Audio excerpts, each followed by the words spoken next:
Talk to me about the metrics that matter most for health, in your opinion. We've got an unlimited amount of data that we can access from wearables and beds and breath work and CO2 tolerance tests and everything else. What are the ones that you think are most important? Yeah, sure. I think the easiest way to start this is go over a very large picture and then to stop us from being very general the entire time, which is sometimes a bit boring. I'll let you pick whichever one you want to go hardest into there. So when we start looking at things from the perspective of how long you're going to live and how well you're going to live, most people are pretty keen on that idea now, and those things are different. And it's not just about living a long time and you want to live well. So what's that mean? Well, we actually can pull from multiple data sets here in the sense that it's everything from your sense of connection to the world, your sense of purpose, social belongings. Those things are incredibly important, and depending on the papers you pull from, some could argue those are the top predictors of how long. Now, mental health and such is not my expertise, so I will hopefully not spend all of our time on that. But we have to acknowledge those. The way you ask a question, that is a true and honest answer. It is the things that go into making you feel like a sense of purpose and belonging. That's great. Independent of that, in terms of your physical health, now we can just really run through the gamut of what does your body have to do to survive and perform well, right? Well, it has to have some functionality of cardiorespiratory fitness. Easy metric we talk about here very often, and people are really keen to this fact now, which makes me smile because for 25 years I've been screaming this and no one cared. And like the Podcastistan universe took over with it 3 years ago, and I'm like, well, great. Now it's out there.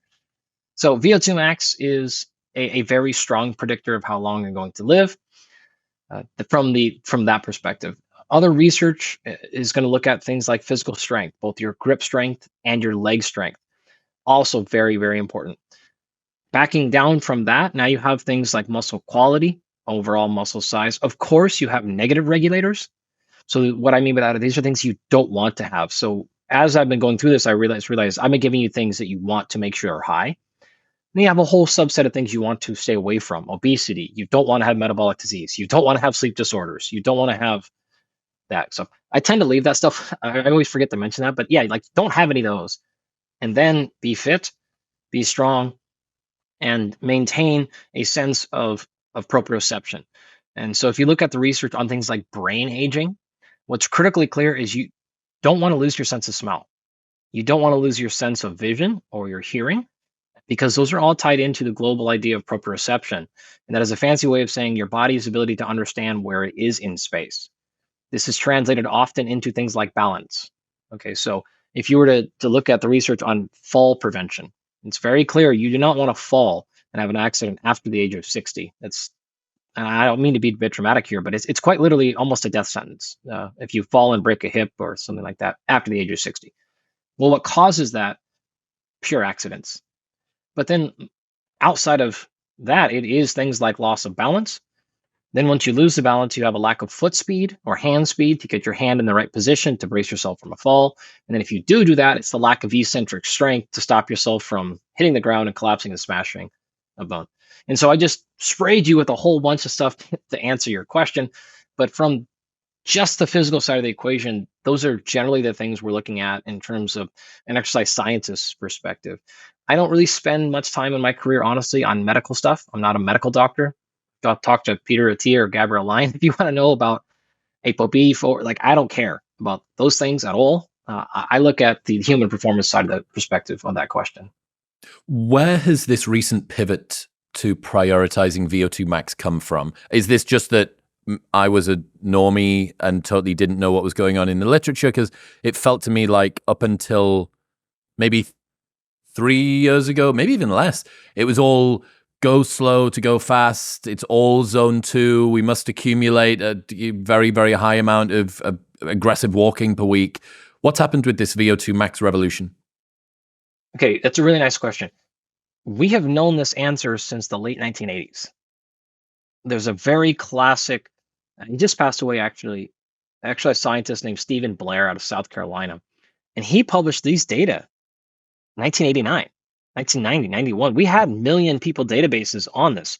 I actually remember as a graduate student in 2005, sitting in a lecture from Jonathan Myers at Stanford, presenting incredibly clear evidence on VO2 max out-predicting diabetes, out-predicting blood pressure, out-predicting cholesterol, out-predicting heart disease, out-predicting heart surgeries.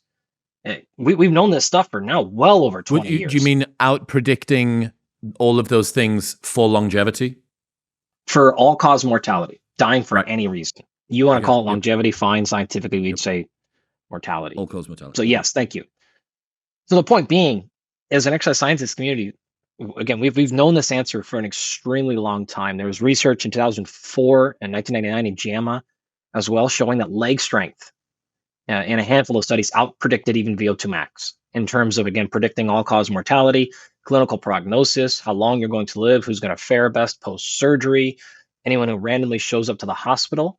If you give them a leg press test, or leg extension test rather, that will be the most significant predictor without knowing any other information of what's going to, how serious your problem is going to be, right? Like, again, this is in JAMA, not in like the journal of dudes who like to lift weights. Mike Yersertel and I started that journal, by the way.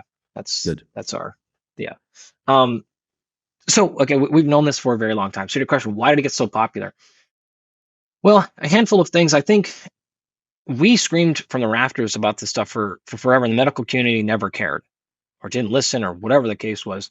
Why they started turning the attention, I think at some point the tsunami of data just starts to overwhelm me. And then when these data started getting published in medical journals, and then really, I believe the true key was this, and I'm being quite arrogant here, but I think it is my generation of scientists.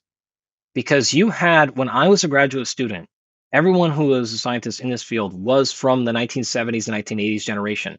This is your steady state, long, slow, cycling, swimming, jogging. That's what they do for exercise. Those are the sports they follow. That's the research we did. And then you had Arnold come along, and strength training became this thing. And you have this whole generation of kids from the 1980s who liked science, but then also liked lifting weights, and started going like, why is there none of this stuff in the science? This stuff was not exercise science. And so we went on to become students. We went on to go to graduate schools. And then we started open up our own laboratories and started doing research on these types of things. That's a 30-year window, right? It takes a long time. And then those data finally started coming out. And so the last 20 years, you've seen this just enormous increase in strength training, in higher intensity stuff. Now, the last couple of years, I think that's just kind of the wave of science, right? Where it takes a long time of like 10 years of data to accumulate, people getting awards, becoming big names in the field where they are respectable, coming out of the big labs from the big, and going, oh, okay, like I guess there's something here going on. Why that took off in the pop culture, I don't know per se, but I think it's probably has to do with the idea of going, hey, one of the biggest barriers to exercise that we're aware of is people's time, right? They say, I don't have the time for it. And so then when Marty Gabala's research started coming out, and he started saying, hey, we can get the same cardiovascular benefits in 4 total minutes of accumulated work throughout a week as 4 hours. And he, again, not one study, it's dozens of studies now coming out in different areas and populations. That grabbed a lot of media attention. And that's when high intensity interval training really took off media wise. And I think that's what landed us in this position. I think it's probably gone too far in that direction, but nonetheless, if I had to guess, this is why things got to where they are now. Can you tell me about that study or the protocol that was followed by a sequence of studies, the 4 minutes thing? Oh, there's been dozens and dozens of them. This is everything from 20 seconds of work and 20 seconds of rest, repeated, 4 to 12 times. I'm summarizing a bunch of different papers and protocols. Higher ones up to 1 minute on, 1 minute off. Like all the classic, again, what most people would call high intensity interval training. This is actually a good way to get yourself confused on the internet, because back in my day, HIIT training, it was HIT training. This was an old Mike Menser bodybuilding, very, very, very, very slow repetition stuff, right? And then when HIIT came along, the second HIIT, there's an extra I in there. It's high intensity interval training. And so people ever like, I see people all the time fighting about this stuff, and I always laugh. I'm like, man, you guys don't even know you're not even saying the same thing. Like this is 2 different things of HIIT. But yeah, tons and tons of protocols. Some of them have longer rest intervals. So for example, 1 minute as hard as you possibly can, recover for 4 or 5 minutes. Repeat that 4 times in a day. These are typically on things like a bike, so you're cycling almost always. They're there, but some of them are shorter rest intervals. And Tabata came on board. That actually, those studies came out over 25 years ago. But again, people just like got wind of them a few years ago, so that got big. But the way I'm saying is, I want people to be really clear here. There is absolutely no magic protocol there. None at all. There's no magic duration. There's no magic rest interval, and there's no magic number of times you have to do it. Because there have been, again, countless studies over a huge range of all those variables, and almost all of them still show benefit with one key. If you truly take those intervals at a max effort, it'll work, right? Now, if you're doing 30 on, 30 off, and you're just kind of going like 80, 85% through that 30 seconds of work, then you're not going to see the same results. So the one key, and Marty would say this too, is if you're trying to get tons of benefits, cardiovascular benefits, especially from a very, very short amount of work, that amount of work has to be like, you got to get it done. You really, really, you can't just be like, well, I went way shorter and I kind of worked a little harder. Like, nope. Nope. You got to do the work one way or the other. You got to do the work over time, or you got to do the work in real hurt. What are your favorite protocols that you either suggest to friends, clients, or that you use yourself for improving VO2 max? Rhonda Patrick was on. She extolled the virtues of the Norwegian 4x4. I've been doing that. I thought that was fun, but I'm non-monogamous, man. I'm a whore for this. I'll take, you give me something that you think sexier, I'll slip into that negligee and I'll get on it. Yeah, this is like I apologize for like rolling my eyes when you said that. Norwegian, sure, that's great. Like Peter and Rhonda talk about, awesome. It's just one group of scientists put one protocol out. There's nothing magical about it at all. The same thing happened with Tabata 20 years ago. Everyone's like, oh, it's Tabata. You have like, okay, fine. If you want to do the Norwegian, that's just excellent. I'll do those things. Honestly, that's the old school run a mile, walk a mile. That's really all it is for the most part, right? So it is a similar thing of, there's an old protocol called fartlek, right? You can do a fartlek thing. That's at least 30 years old, if not longer. There is the, sprint the straightaway, walk the corners sort of thing, get a mile of work done. Those are awesome. You asked which ones I use. I use all of them. I use the ones I just talked about. I will do personally, as well as in my coaching practice with our athletes, as well as with our executive non-athletes. We will use all of these. I will do very commonly very short max effort, 20 seconds or so, with even up to 60 seconds to rest. A lot of recovery, and in those 20 seconds, like, you have to get after it. And we're typically going to do somewhere between 8 to 12 rounds of that work, right? I would, just from a motivation standpoint, I think there's something about the 30 seconds to 1 minute sort of mark. Like, if I was just doing 20 seconds, I'm going to have to motivate myself to get back on the horse so many times, 8 rounds, 12 rounds. By round 7, I'm like, oh God, go fuck yourself. I don't want to do this again. I have to say, from a psychological standpoint, the Norwegian 4x4 to me is actually quite enjoyable. Reason being that there's fewer rounds. Yes, you've got to hold, and yes, you're actually probably not hitting peak as much. Is to actually ask a question on that, because I guess maybe a good few people on the show that listening to the show will have started doing that because of what Rhonda and Peter have been talking about. What is the upper bound for the work duration in order to improve VO2 max, beyond which you're no longer hitting the peak that you need to? Like, presumably, if I said, oh, it's 15 minutes on, 15 minutes off, well, what are we doing here? Like, that can't be the case. 4 minutes to me seems like it's probably close to the upper bound of a work interval. No, much higher. You can extend that. So let's take a quick step back. What is VO2 max? So essentially what we're looking at is the maximum amount of oxygen you can bring in and utilize. And that has two components, a central and peripheral component. Peripheral meaning it is your lungs and heart. Okay, so it is how much air can you bring into your lungs, how much of that can you get from your lungs to your heart, right? And then you got to pump that out of your heart into your blood. That's the central side of it.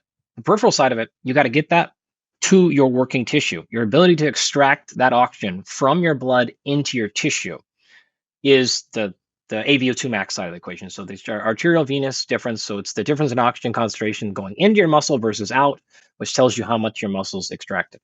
Okay. A typical way to test VO2 max is on a treadmill or a bike on a metabolic cart. So you have your face hooked up to a machine, and we collect every milliliter literally of air you breathe in or out. Okay. Those protocols, those tests take somewhere between 8 to 15 minutes to complete. It is hard to get up to your VO2 max in a time shorter than that.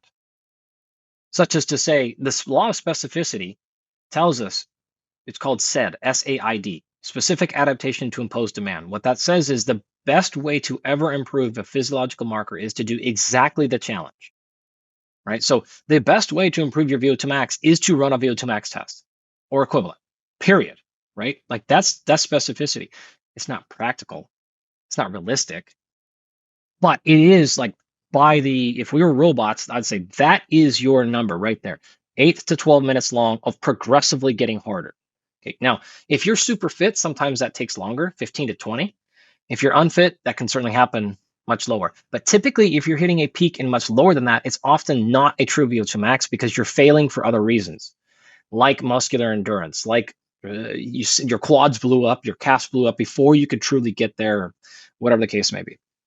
So I'm not indicating you can't get to a VO2 max in 4 minutes. You can. And certainly, in the data are clear, the Norwegian protocol will absolutely work. Okay. So we have to make sure we're going after the right thing, though, right? And so if we understand 8 to 12 minutes 8 to 15 is a very typical one. This is your 1 mile repeat. Run a mile. Most people, that's going to take 8 to 10 minutes. Again, as little as 4 minutes and maybe higher. Rest, do it again. Do that every single day. That would be your most specific and direct protocol. That said, when we understand the physiological limitations, the way that I will always teach this is the place of adaptation is the place of limitation. Whatever limited you in your performance is the thing that will adapt to that training. So if you and I both went out and did the Norwegian protocol, you and I might adapt differently because what we're failing in those 4 minutes might be different. You might be failing. My lungs might have blown up, but your legs might have blown up. Bingo. I run, I don't know how many know how many VO2 max tests I've run, but I will always ask people afterwards, why'd you stop? Right? And they're always like, I'm like, why'd you quit? And it is either my legs, couldn't take another step, or it is felt like my heart's going to blow out of my chest, something like that. Okay. I'm asking that because now that's leading my coaching decision. Like, what is our limitation? What did we fail? Was this stroke volume? Was this heart rate? Was this position? Was this fatigue? Was this technique breakdown? Maybe this is respiratory muscular failure. Like, where is actually driving the problem? This is where I'm going to go with my coaching then. And so and our clients will see this all the time.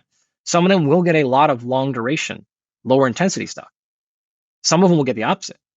Some of them will get a combination of both. Some of them will get like maybe some kettlebell intervals, anaerobic stuff with weights. Some of them will get strictly, rowing, walking, stuff like that. Because you can improve VO2 max in all of those cases if that's the place that's being limited. You see what I'm saying? Like, that is my, like, I'd like to try to give more direct answers, but my honest answer, because I do coach people at this point, is we do all of that depending on what their actual specific problem is. If you don't know your problem, my recommendation would be to do some 1 to twice per week of some lower intensity movement stuff. I do not care what zone you're in at all. We never test, like, hardly ever pay attention to that. I'm sorry, Nigu. Like, I just don't care about those things. Something low. Okay, whatever that could be. Something that's going to be insanely high. And so this is almost always less than 2 minutes duration. The problem with 4 minutes is it's very hard for people to really get work done in 4 minutes.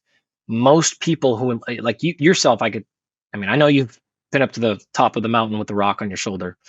Like, I know you probably have the ability to really get after it for those 4 minutes. But most people, in our experience, struggle with those 4 minutes to do anything besides kind of just coast. So that's not really doing enough work. So the 4 minute one is a little bit dangerous for me because it's just way too easy for people to kind of just cruise, right? So the hard stuff, I want it truly hard. Now, we're still going to coach people. If you tell me, hey, literally, psychologically, I'm not, okay, great. I'm not going to force you to go do a 30-second thing because you're like, All right, well, we'll pick something different for you. Another person who's like, I just cannot get myself to work that hard for 4 straight minutes. Fine. Let's cut it down to 45 seconds and let's do repeated 45 seconds, whatever we're going to have to do, right? But that's component 2, some real true high intensity thing. Component 3 then is more of that middle ground. Give me 4 to 15 minutes of continuous work. By the end, we're going to peg, and we might do one round of that. Like that might be it. Like the whole protocol today, which we've used a lot in our professional athletes and our non-athletes. Nice, good, solid warm up, probably a 10 to 15 up to 20 minute, like good warm up. And we're going to do one round. And that might be a 1 mile max. You're going to run a mile as fast as you can. If you can't run, we'll do something in the equivalent of a 6 to 15 minute max effort. By the end, that's it. And we're probably shutting it down. Doesn't mean we're doing all 3 of those in the week. But over the course of the month, we're going to understand like where are we getting in A, B, and C? And how does that fit into this person's protocol and plan? That's the most honest answer I can give you of how we actually do it. That's great. That's a nice protocol. For the people who want to integrate VO2 max work into their weekly routine, I'm imagining most people will be on some form of push-pull leg split, some kind of body part split, but maybe they're realizing that I should pay attention to my heart. And I do sometimes get out of breath going up a set of stairs and I look good, but I probably should do a little bit more fitness stuff. What are just a couple of protocols? Norwegian 4x4 is something that we've spoken about. On versus off with rounds, and then frequency per week. What's a couple of common favorites that you might suggest that people try? Can you ask that again? I'm not sure I was tracking exactly what you're saying. Like the whole week with all the training? No, so what would be a couple of different VO2 max optimizing workouts that people could do in terms of the intervals of work and rest? And then what would the frequency per week be? Oh, okay. All right. Let's just maybe sketch out a week. And that'll be like a theoretical week, which would be a little bit easier. Okay, great. So let's just say you're going to start on Monday. And I always like to do the hardest thing training wise on Mondays. It's just like get out of the way, right? So maybe Monday is your day where we're going to do that 1 mile test. Okay, great. It's a 40-minute workout total because for 20 minutes, you're going to be laying there in agony. Right. So we got a lot for 40, but we're going to do a solid 10-minute warm up. Very, very good one. And then we're going to run an 8-minute test. You're out of there. It's done. Pick machine, pick the rower, pick the assault bike, pick the whatever you want to do. If you don't have a mile, fine, set it for 8 minutes. Great. Let's just do something as hard as we can. And you're not progressing. You're not backing down. You're just pegging it for 8 minutes. Right. You can kind of use minute 1 or 2 to kind of ramp up a little bit. But then you're just going to enter death and see how long you can play in death. You'd be happy for somebody to use an assault bike, a rower. Oh, yeah. Yeah. A ski erg, walk, run, swim. Fuck a ski erg. No one's doing a ski erg. That's insane. But yeah, the assault bike or the rower, maybe. I almost always do it on the assault bike. It's by far, for the top end stuff, it's by far my favorite. I think one of the problems that I encounter a lot of the time is getting my heart rate up sufficiently high without blowing my legs out doing something. Mm-hmm. And the challenge that I often face is if I'm doing it on just a static bike, my legs are, like if I tried to do it on a bike erg, my legs are absolutely smoked. If I tried to do it on a true form, my hamstrings feel like they're going to fall off. I just can't get my heart rate up sufficiently high without not feeling that sort of muscular fatigue. And then also if you're doing intervals. That's solvable, by the way. That's very easy to fix. Okay. That's super easy. One, you're not warming up appropriately, I promise. And then you're not progressing into it heart rate wise. You do that, and that problem will go away almost immediately. Okay. Am I right? 5 minutes at like a moderate pace. That's a warm up, isn't it? No, that's not a warm up. I'm pretty sure that's a warm up. Not for max effort. It's not. I mean, that's a laboratory. We use that protocol all the time in the lab. Like 5 minutes of low level aerobic exercise, and then you jump in and do a max effort. Like, well, why do you think think about it this way? Do you think that's the protocol I would use prior to somebody walking into the octagon to fight for a UFC title? Let's just hop on the bike easy for 5 minutes. No, of course not. And there's a reason. Right? Okay, I feel seen. All right. Okay, so Monday. I'm actually glad you brought that up. The reason I cut you off on that, honestly, is because we see that all the time. And I wanted to put that out there as like, hey, that's actually not normal. Common trapdoor. And the reason why it matters is you're not actually going to get as much out of your training because of that, right? If I had you do the same thing with weights, you'd look at me like I'm insane. I was like, oh, okay, great. Let's just stretch out a little bit, and all of a sudden, let's just go throw 315 on. Let's just do a set of 10 on squats. You'd be like you to be childish, right? But then when you're gonna do that on an assault bike, you're like, yeah, that's normal. That's totally fine. No, your legs are going to blow up. It's a like blatant disregard for the difficulty of cardio work. It's like a middle finger. It's a middle finger to cardio stuff. It's like, no, this is bums and tums. It'll be fine. It's also because you're 1 minute in on the bike and you're just like, oh my God, this is terrible. And so you're like, yeah, 5 minutes was a lot. It was hard. Yeah, it was. It was. Okay, so day one, hardest one. Got our work done. Okay, we're out of there. Tuesday. Now we're going to build back in our lower intensity, easier thing. All right. So maybe you're going for your hike. You're going to go ruck. You're going to go do whatever you want to do. I will typically, personally, do like a 30-minute station of 3 nasal breathing only. What I mean by that is 10 minutes on a bike, 10 minutes on a treadmill, 10 minutes on a rower, something like that, right? Because I don't want to sit in a rower for 30 minutes. I actually can't handle any of those. Something's going to hurt on me afterwards for the most part. So I'll do whatever, right? I might jump rope. I might do all kinds of stuff like that. With our athletes, we will actually even do shorter. So we'll do oftentimes like 5-minute things. We'll set up 5 to 7 stations.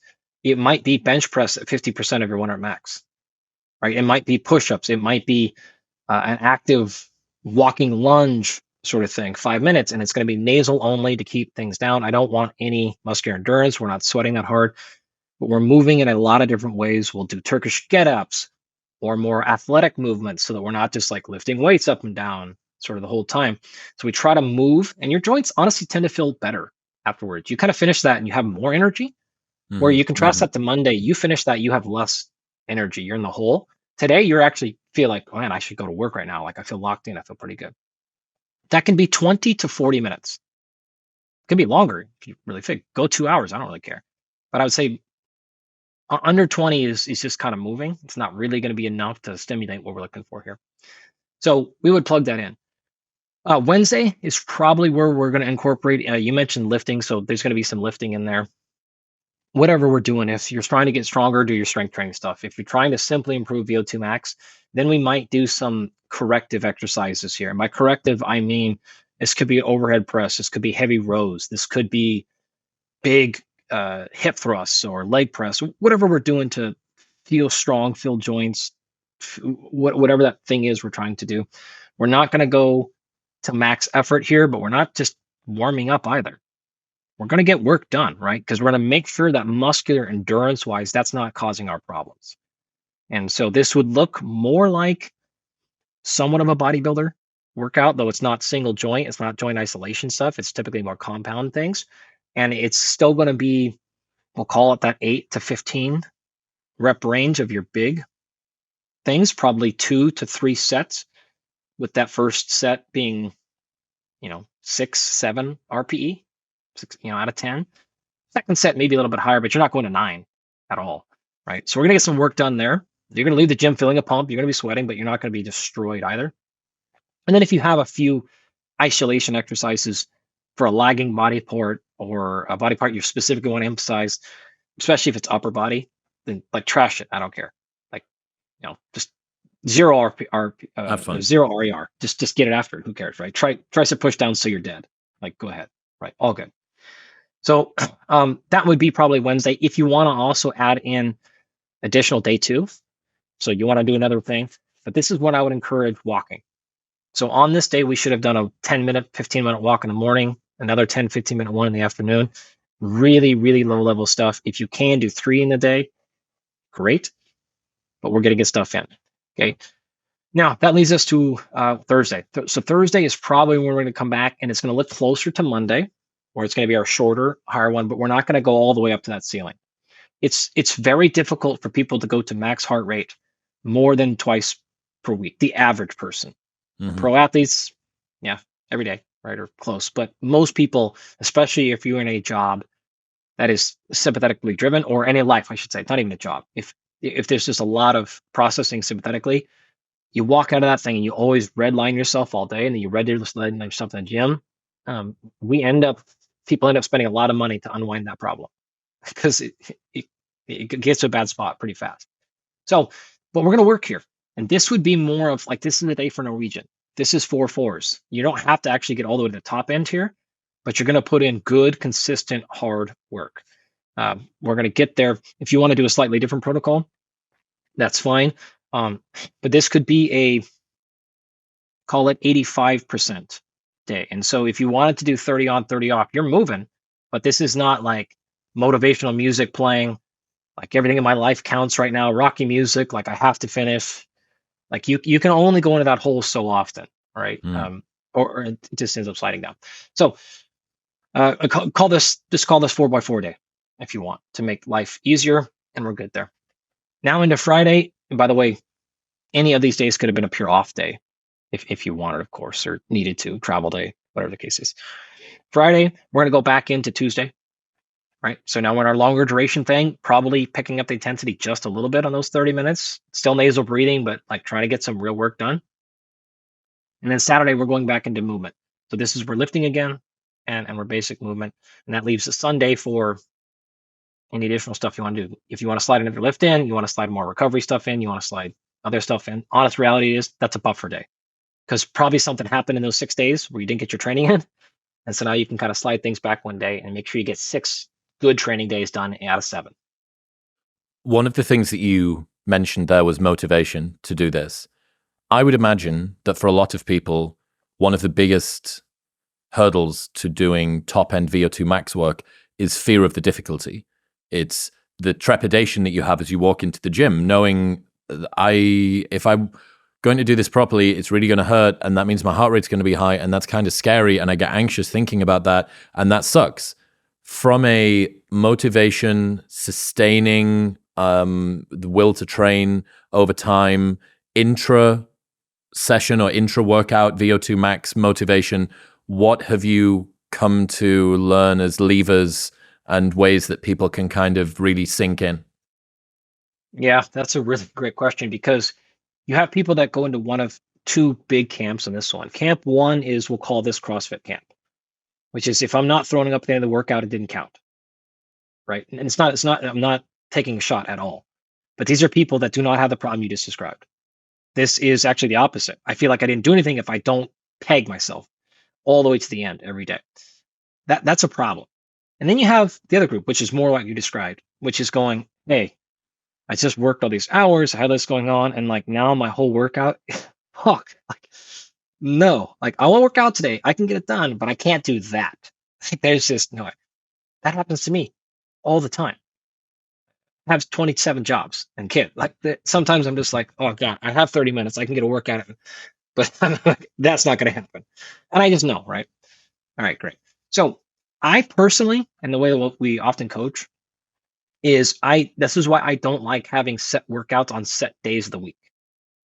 The example I gave you was like Monday is the hard day. I never do that. I just have the workouts in order, and I just do the next one in order, regardless, right? And so if something came up on Monday and I couldn't train, I'm not doing Tuesday's workout on Tuesday. I'm doing Monday's workout. So there are no Monday workouts. It is just, this is the order we do them in. And I try to get 20 in 30 days. Sometimes that's 7 in a row. Sometimes that's, one off. Sometimes it's 14 days in a row because I got a break and lined up that way. I never take a day off unless I'm forced to, because my schedule forces me to do it often enough anyways, it works out. Right. So that's how I end up doing it. That said, this gives you the ability to, when that flight got delayed and you landed in and the other thing happened, your kid was sick all night and you're like, yes, today's supposed to be that max effort 1 mile, not doing it. Today, I'm just going to slide in that lower intensity one. And there's a game you're going to play here, right? Because if you do that often enough, you end up just picking a 30-minute kind of easy one every day when you didn't have to, right? At the same time, there's also, I'd rather people do that than choose nothing, right? If the option is, okay, then I don't have time to do that perfect workout at that intensity, and therefore, Dr. Andy said, if I don't do it at all the way up to max, it doesn't do any benefit, so therefore I'm just not going to do it. That's not the case. Still working at 80% still has benefit. Working at 40% still has benefit over 0%. There is never a case in which exercise is doing nothing. That does not happen. It's not the optimal benefit potentially, but it's never zero. And so I always want to make people, especially people that are like struggling, if exercise is new to them, if it's just even not new, but it's not a huge passion like it is ours. I still want to win. I want to win as many times as we can. And if we see it sliding into that spot where it's like, all right, it's been 3 weeks, we haven't done anything hard, then it's time to reassess what we're doing. But often is the case, as you know this, once you get in there and get moving, you're like, all right, I can do this. And then you end up going and doing the hard thing anyways. But if you never show up in the gym, that answer is going to be zero every time. So I just don't want people not training. It is the primary thing I'm worried about. Yeah, this is one of the, I guess, VO2 Max training is the cardio equivalent of 1RMs. And well, like 1RM days they're scary. And it's the one that you're tempted to miss. So yeah, the hurdle to doing it is like embedded in the difficulty, and the difficulty is precisely the signal for the outcome that you're trying to get. So it's this sort of very vicious cycle of the thing that you want to do being the thing that discourages you from doing the thing. So I'm speaking to myself here as someone who's trying to improve my cardiovascular fitness after many years of just lifting heavy things. Yeah. I mean, we're the same here, friend. That's us. I see you. One thing I will often describe is think about the month. All right. So I got this from a friend of mine, Kenny Kane, many years ago. Actually started one of the first CrossFit gyms, top 10 or something like that, CrossFit LA for many, many years. And he realized this problem of, hey, you can't just go red line every single day. So he set up a structure where he says 70% of our training, however many trainings that is, 70% of them are going to be practice. What he means by that is you're still going to work. You're still going to get sweaty. It's going to be hard. But the goal is to get better at something. Get better at technique. Get better at holding your rib cage when you get tired. You're getting better at something, much like if you were to go to play sports. And you go to practice every day, you're not thinking you're trying to win that practice. You're intentionally doing a drill where someone's holding your arm behind you. Or there's 6 basketball players against you. You're setting the odds against you on purpose. You know you're not going to win, but you're trying to specifically get better at something. 70% of a basketball practice or whatever is practice related, right? Great. That leaves you then 20% or so of the time where we're going to practice competing. Okay, so we're going to scrimmage. We're going to actually try to get the best score possible. So here's our 20-minute test, Chris. Let's see how, can you get the highest amount of mileage? Whatever the thing is, we can be, right? We're going to compete. And we're going to pace ourselves. We're not going to go as hard as we can. We're going to try to win, right? We're going to try to beat the person on the leaderboard, whatever the case may be, right? We're going to change our technique and our position. We want to get the highest score on the bench, right? In terms of a weight up there. That's 20%. That leaves us 10% of the time where we're going to touch death, right? We're going to touch death, which means we might do that same 20-minute workout. And I want you sprinting step number 1. I know you're going to blow up in 3 minutes. I know.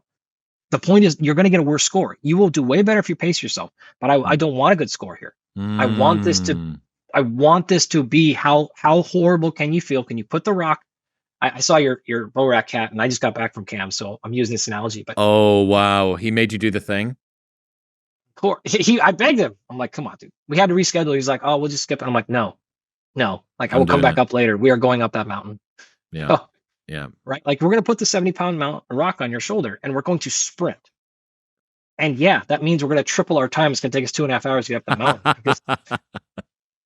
But this is today's point, right? That's 10%. And so mentally, if the athlete and the client knows that, hey, I just need you to get there mentally 10% of the time. Think of the average person working out 4 times per week. Okay. Over the months, that's 16 workouts. 10% means twice a month. Can you give me that? Can you give me that max 1 mile twice this month? I'm not feeling it this week, not feeling it today. Okay, cool. 70% is still going to be practice. 70% still going to be, or 20% still going to be compete. We're going to pace twice though. So between once and twice, I need you to get there.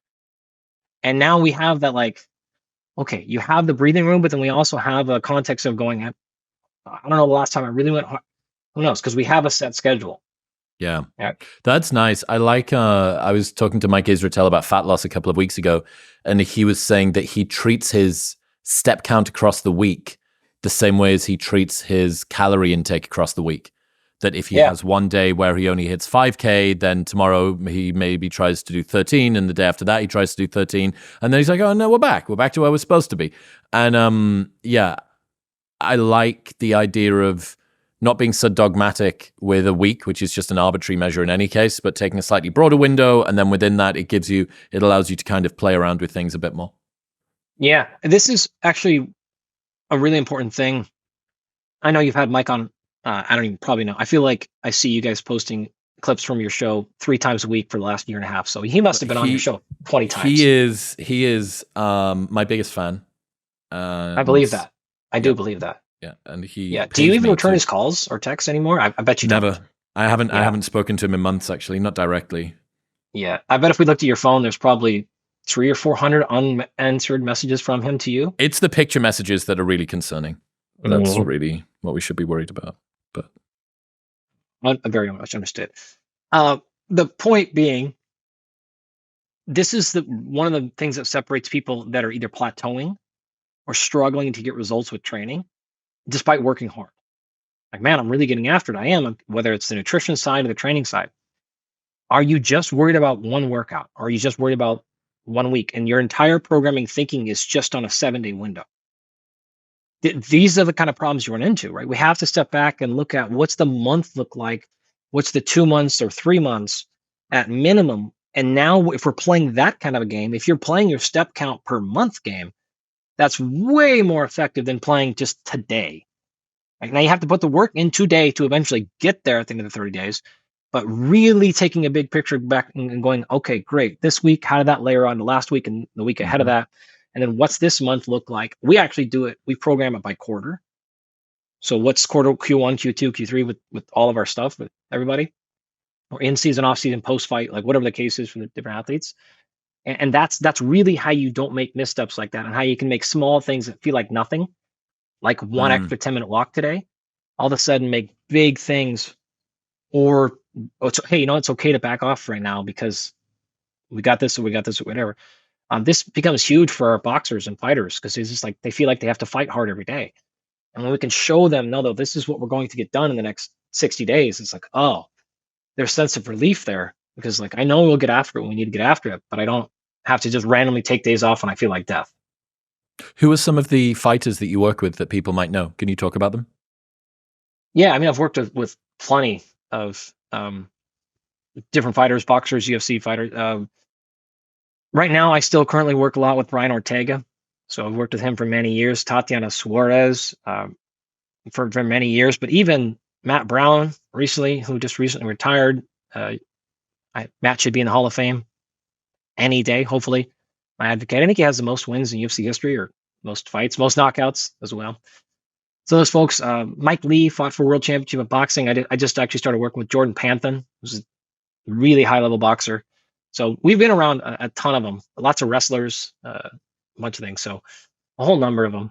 Those are the ones that like I'm coaching right now. What else is there to say about VO2 Max? Any other common assumptions, errors that people make? Any unclosed loops that you think that you need to dial in?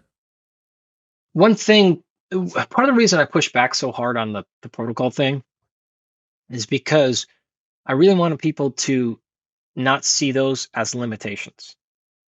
And what I mean by that is the thinking, oh, because I didn't do the 4x4 perfectly, therefore I can't train or I'm not going to get better. And I've made that before, but I like being, or that point earlier, but I like being very direct in that you have unlimited options with VO2 Max. It is really equivalent, in my opinion, to bodybuilding training, where I almost call it idiot proof, in the sense that the training is hard for sure. And the programming at the highest levels gets complicated. But at the entry point, midpoint, moderate point, if there's any part of a protocol you heard on a program that you feel like you can't do, oh, I'd love to do that, but my knee, I'd love to do that, but I can't, I don't have access to, you're okay. You're totally fine. You can still get whatever needs to be done, regardless of the exercise equipment you have, regardless of the time limitations you have. regardless of the weather outside. There are still lots of options that work. So if you get inspired by Rhonda doing her awesome stuff, or Peter, or whatever, and you hear the exact protocol and you go, I can't do that, therefore it's not going to work. I want to make sure you know that that is not the case. You can modify these things in a ton of ways and still get all of the benefits, if not more. What else, or what do you wish that more people knew about cardiovascular fitness? It seems to me that in part of this VO2 Max revolution that we're seeing at the moment, massive proliferation of heart disease, big concerns that people have over protecting their heart over the long term. What do you wish that more people knew about cardiovascular fitness? You would be stunned how little effort it takes to see benefit. Like, really quite stunned how little exercise has to happen for you to see big results, especially if you are in those bottom 20 or 25% of fitness. So if you are really in a bad spot, it takes nothing. As little, I'm talking about, as 20 seconds. So there's a handful of studies out of Canada that have been done on things like exercise snacks. So these are literally 20-second bursts, 1 to 3 times per day in office-related settings. So imagine you're in your suit and your tie and all that. You get up from your desk, you sprint 20 seconds up a step, and you go right back to work. Those have been shown in multiple studies from multiple labs to enhance VO2 max. Now, it's not going to do it if you're a highly trained athlete. I'm not saying, oh, don't do any other workouts. All you have to do is this 20-second sprint once. What I'm going all the way down to the bottom is that's how little stimulus you need for your body to actually pay attention. Now, the benefits of VO2 max to a protocol like that are small. You're talking a few percentage points. But look at the power of that, right? It can certainly maintain where you're at. And so if you are in a situation where, whatever, you can't have access, can't afford a gym membership, or well, now I told Andrew Huberman about this a couple years ago, and still to this day, like, I'll see him in the studio just like sprinting around the studio, like full get up. I'm like, That's him running away from his demons. He's not doing VO2 max work. Of course, yeah. Or running away from his cell phone, or whatever else. Yeah. So yeah, I mean, these things can really, really help. So if you just do the bare minimum, that will matter, and it will matter for about as many physiological variables as one can think. Sure, your longevity, sure, your heart disease, yes, of course, but blood sugar regulation, energy throughout the day. In fact, in the studies I'm mentioning, not only did they look at VO2 max, but they also looked at executive function, decision making, and word recall. All that improved. So, I mean, you really can enhance your life in whatever metric matters to you. Some people, like you and I, to be honest, like death-related stuff doesn't do much for me. Like, all right, I'm young, I'm okay. But man, improving my word recall by 20%, that's fantastic. Make better decisions. I don't have to redo my work. That would be nice. There's data on money. People make more money. Like, you finances are high. Me. No, for sure. Like, you see this with sleep all the time too. I think the number with sleep is actually, like, in America, most recent estimate was poor sleep causes a $400 billion loss in America alone. On average, people lose something like 6 working days because of slightly, not like massive bad sleep, just slightly worse sleep causes a total throughout the year of about 6 equivalent working days. We actually have a client. Is that productivity, loss in productivity, errors, car crashes, full works? All of it. Got sick more. Yep. Just, kind of checked out that 10 minutes early today and went home because I was a little tired today. It was redid my work faster, all those things. We have a client in my sleep company who is a financial trader, and he tracks. We have his sleep data tracked for a long time with his financial trades, and it is a very statistically significant correlation. So he keeps re-upping, he keeps repaying, because he's like, no matter what I pay you guys, I make more money. Just like sleeping better. We're like, great.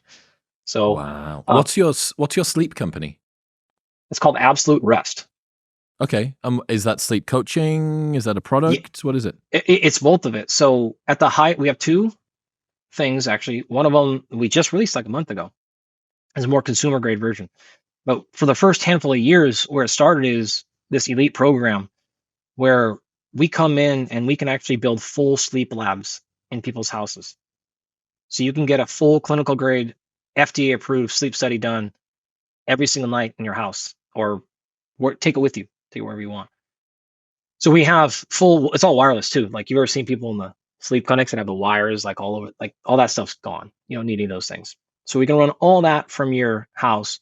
But in addition to that, now we've got the highest fidelity understanding of how you sleep, right? We're not missing data and making assumptions. And because of that, we now want to go, well, why are you sleeping that way? And so we're not just stopping and being like, well, your sleep's shitty. And people are like, great, I got a sleep study done. They told me I have apnea. Like, that didn't help at all. Why are you sleeping that way? Well, number one, then we're going to start off by looking at your environment. So we have a full environmental scanner that sits next to your bed, and it's scanning your room at all times for CO2 concentrations, humidity, particulates, volatile organics, dander, mold, pollen, allergens. All those things are being continuously scanned in your room to make sure it's not environmentally related. We're doing blood work specific to sleep-related physiology. We have psychological evaluation. One of our co-founders is a Harvard psychologist of sleep.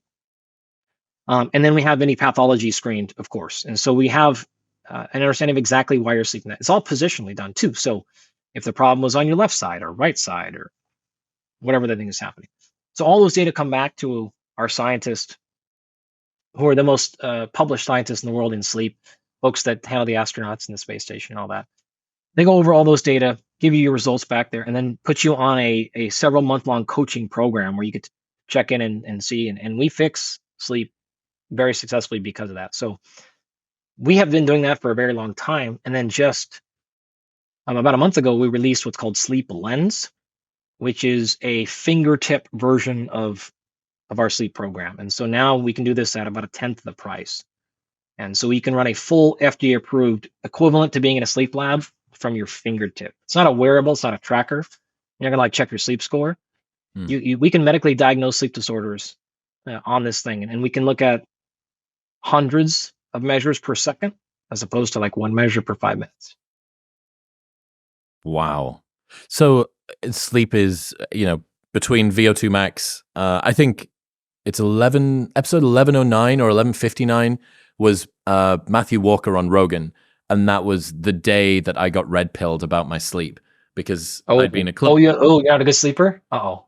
Not that I'm not a good sleeper. I was a club promoter for so long, and baked into my weekly routine from the age of 18 until the age of 32 or 33 when COVID came along was I was awake until at least 3 or 4 in the morning, running a nightclub. And the beautiful thing about being a club promoter is that the very final task you have to do is the most cognitively demanding one. So you have to count the till, make sure that all of the money is where you say it is, enter it into a spreadsheet so you're looking at a beautiful bright screen for a little while, drive home, put it in or drive to the office, put it in the safe, make sure that everything's okay, and then within 20 minutes go, right, okay, brain, I know that you just did all that mental arithmetic. Best of luck getting yourself to sleep. And I did that, and that was just life. That was life for me. There was other times when we'd be driving. We ran events in Manchester, which is about 2.5 hours from where we were based. And I would do that drive every other week for half a decade. And I'd get back at 5 a.m. There was some times where I'd hit rush hour leaving Newcastle going to Manchester at 5 p.m. And then I would hit rush hour getting back home the next day, which felt particularly unfair. But yeah, I think that was a big turning point for me. I don't think that I'd really considered sleep. It sounds so stupid in retrospect. It makes me sound like a total idiot. But I just hadn't considered how important sleep was for cognition, for performance, for mood, all of this stuff. And I think, between VO2 Max and sleep, that's been probably 2 of the biggest red pill changes that I've seen in terms of prioritization over the last 5 years. Yeah, I mean, we coach Major League Baseball players. I coach NBA players. I coach Travis Barker, the drummer for Blink-182. I was just with Travis last weekend. So we had a 5K in the morning. So let's see. We were probably there at 7 a.m. getting warmed up and all that stuff. Travis ran just under 22 minutes for a 5K. It's pretty good, right?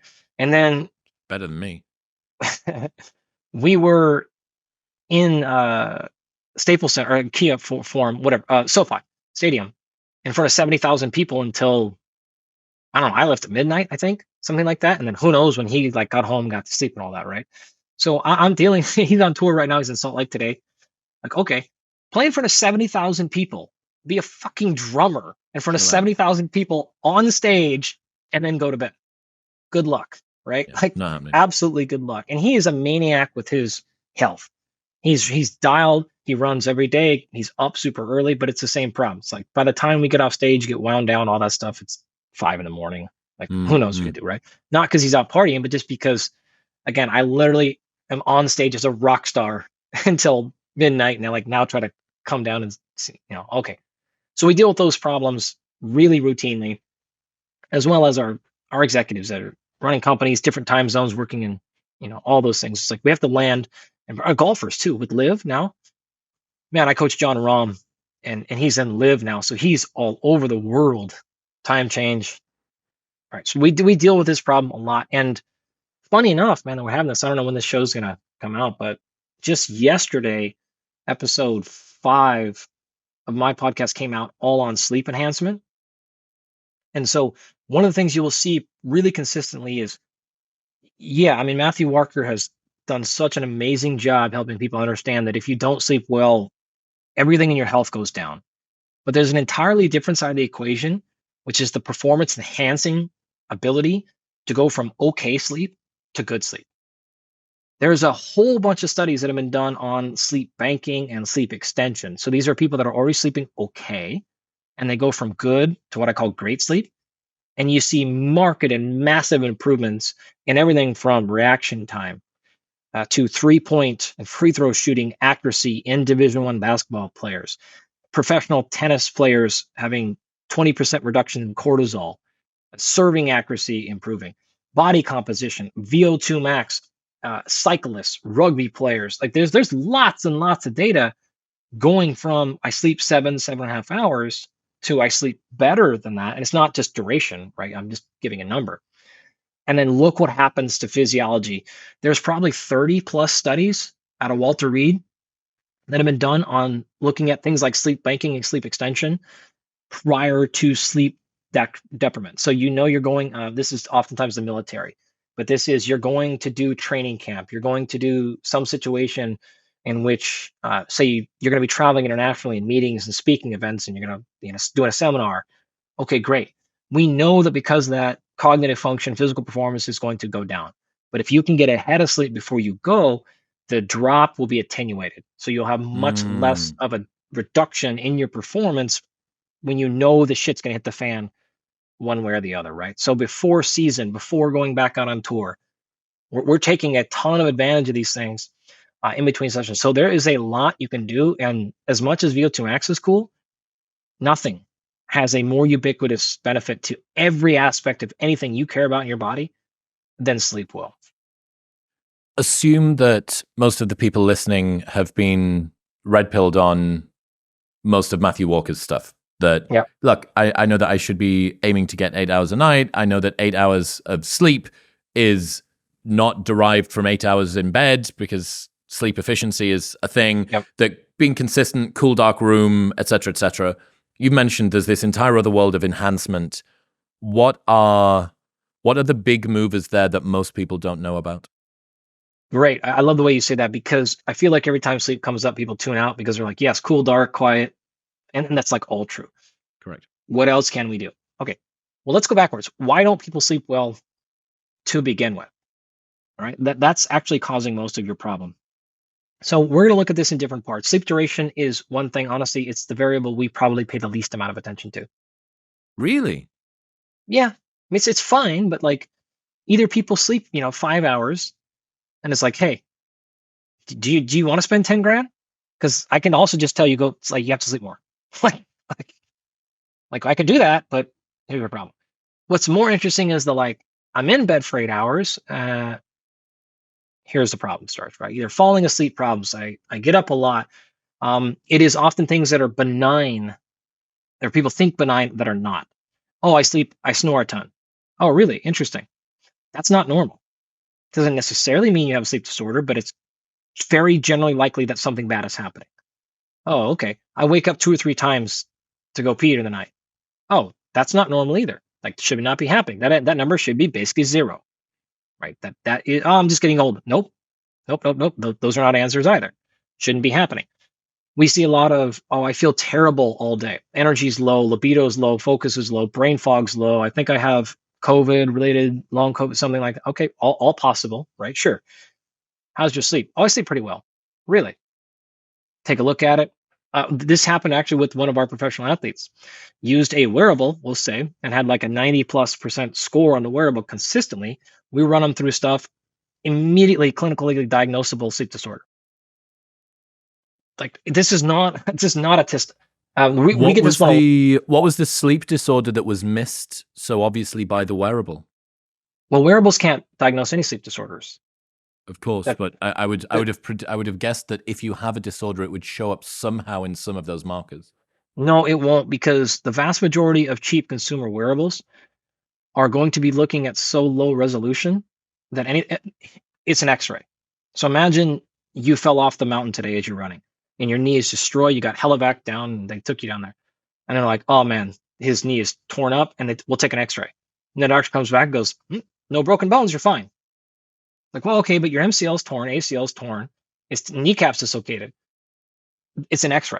It can only look at a few things, and it's looking at it at very, very low resolution. Typically, wearables are going to take a measurement once every 5 minutes. So if you had any event that happened not within that very small time window, it all gets missed. That's something I remember. I had who's elite HRV? Joel Jameson. Oh, yeah, with Morpheus? Yes. I remember speaking to him, and he was telling me about how HRV, when you do it in those bracket windows like that, if you're laid on your front versus if you're laid on your side, if you're at a particular stage of sleep, and you can kind of do this odd dance routine during sleep that gives a really skewed set of data, which I found particularly interesting. All right, so I know that I'm branching off, but I promise I'll bring you back. What are the metrics that you guys, when you do your sleep studies, are looking at, which are being missed? What are the things that pick up these sleep disorders? Okay, so you want to think about this way. When most people are, this is cool, having fun. When most people think about sleep, right, we're thinking about duration and their sleep score and your wearables, and I could go on, but I think you get the point that those are not a good way. One of the main reasons why is what people tend to be concerned about is how long did I sleep and how much time did I spend in various stages, deep, REM, things like that. Throw all that out of the way. It's completely garbage. Not only from like a technology perspective, but what I simply mean is the construct, the idea of sleep stages is almost nonsensical for everybody. The amount of time you spend in a sleep stage, I'm not going to say is totally irrelevant, but it's way less important than most people think because of a handful of things. Your brain is going to engineer what we call the archetype. So the architecture of your sleep based upon the demands and what it needs. And so you are not going through the same physical or cognitive demands every single day. Thus, you don't need the same sleep staging every single day. When your brain is doing something with your sleep staging, it's doing it for a reason. And then you're going in there and listening to Andrew Huberman and taking a supplement to hack that sleep stage. And now you're going against what your brain is trying to do. You're causing problems. The sleep staging is not accurately depicted. They also change, for the record. Like they're changed arbitrarily. This is now deep sleep. This is now not deep sleep. So we see people consistently over time like, oh my God, my deep sleep's gone way down. Like, what? What do you mean? Oh, no. An algorithm could have been just changed in the background. Now, like your 2 years of data is gone, and that happens all the time. But I mean, even medically, the medical side of the equation can change their definition of these things and has happened many times. So we don't also even know at all how much sleep staging you should be in for any given sort of purpose. It would be the equivalent of saying you should do this exact type of training every single day the rest of your life. Why? Well, because that's the average type of training the average person does. Well, that's fucking unhelpful. That's about as unhelpful as it could possibly get. And so that's not going to provide you any insight into what's going on. More importantly than the time you spend, let's just throw all that away. Let's say you could accurately measure your sleep stages. It's not the time you spend in those stages. It's the depth in those stages that matter.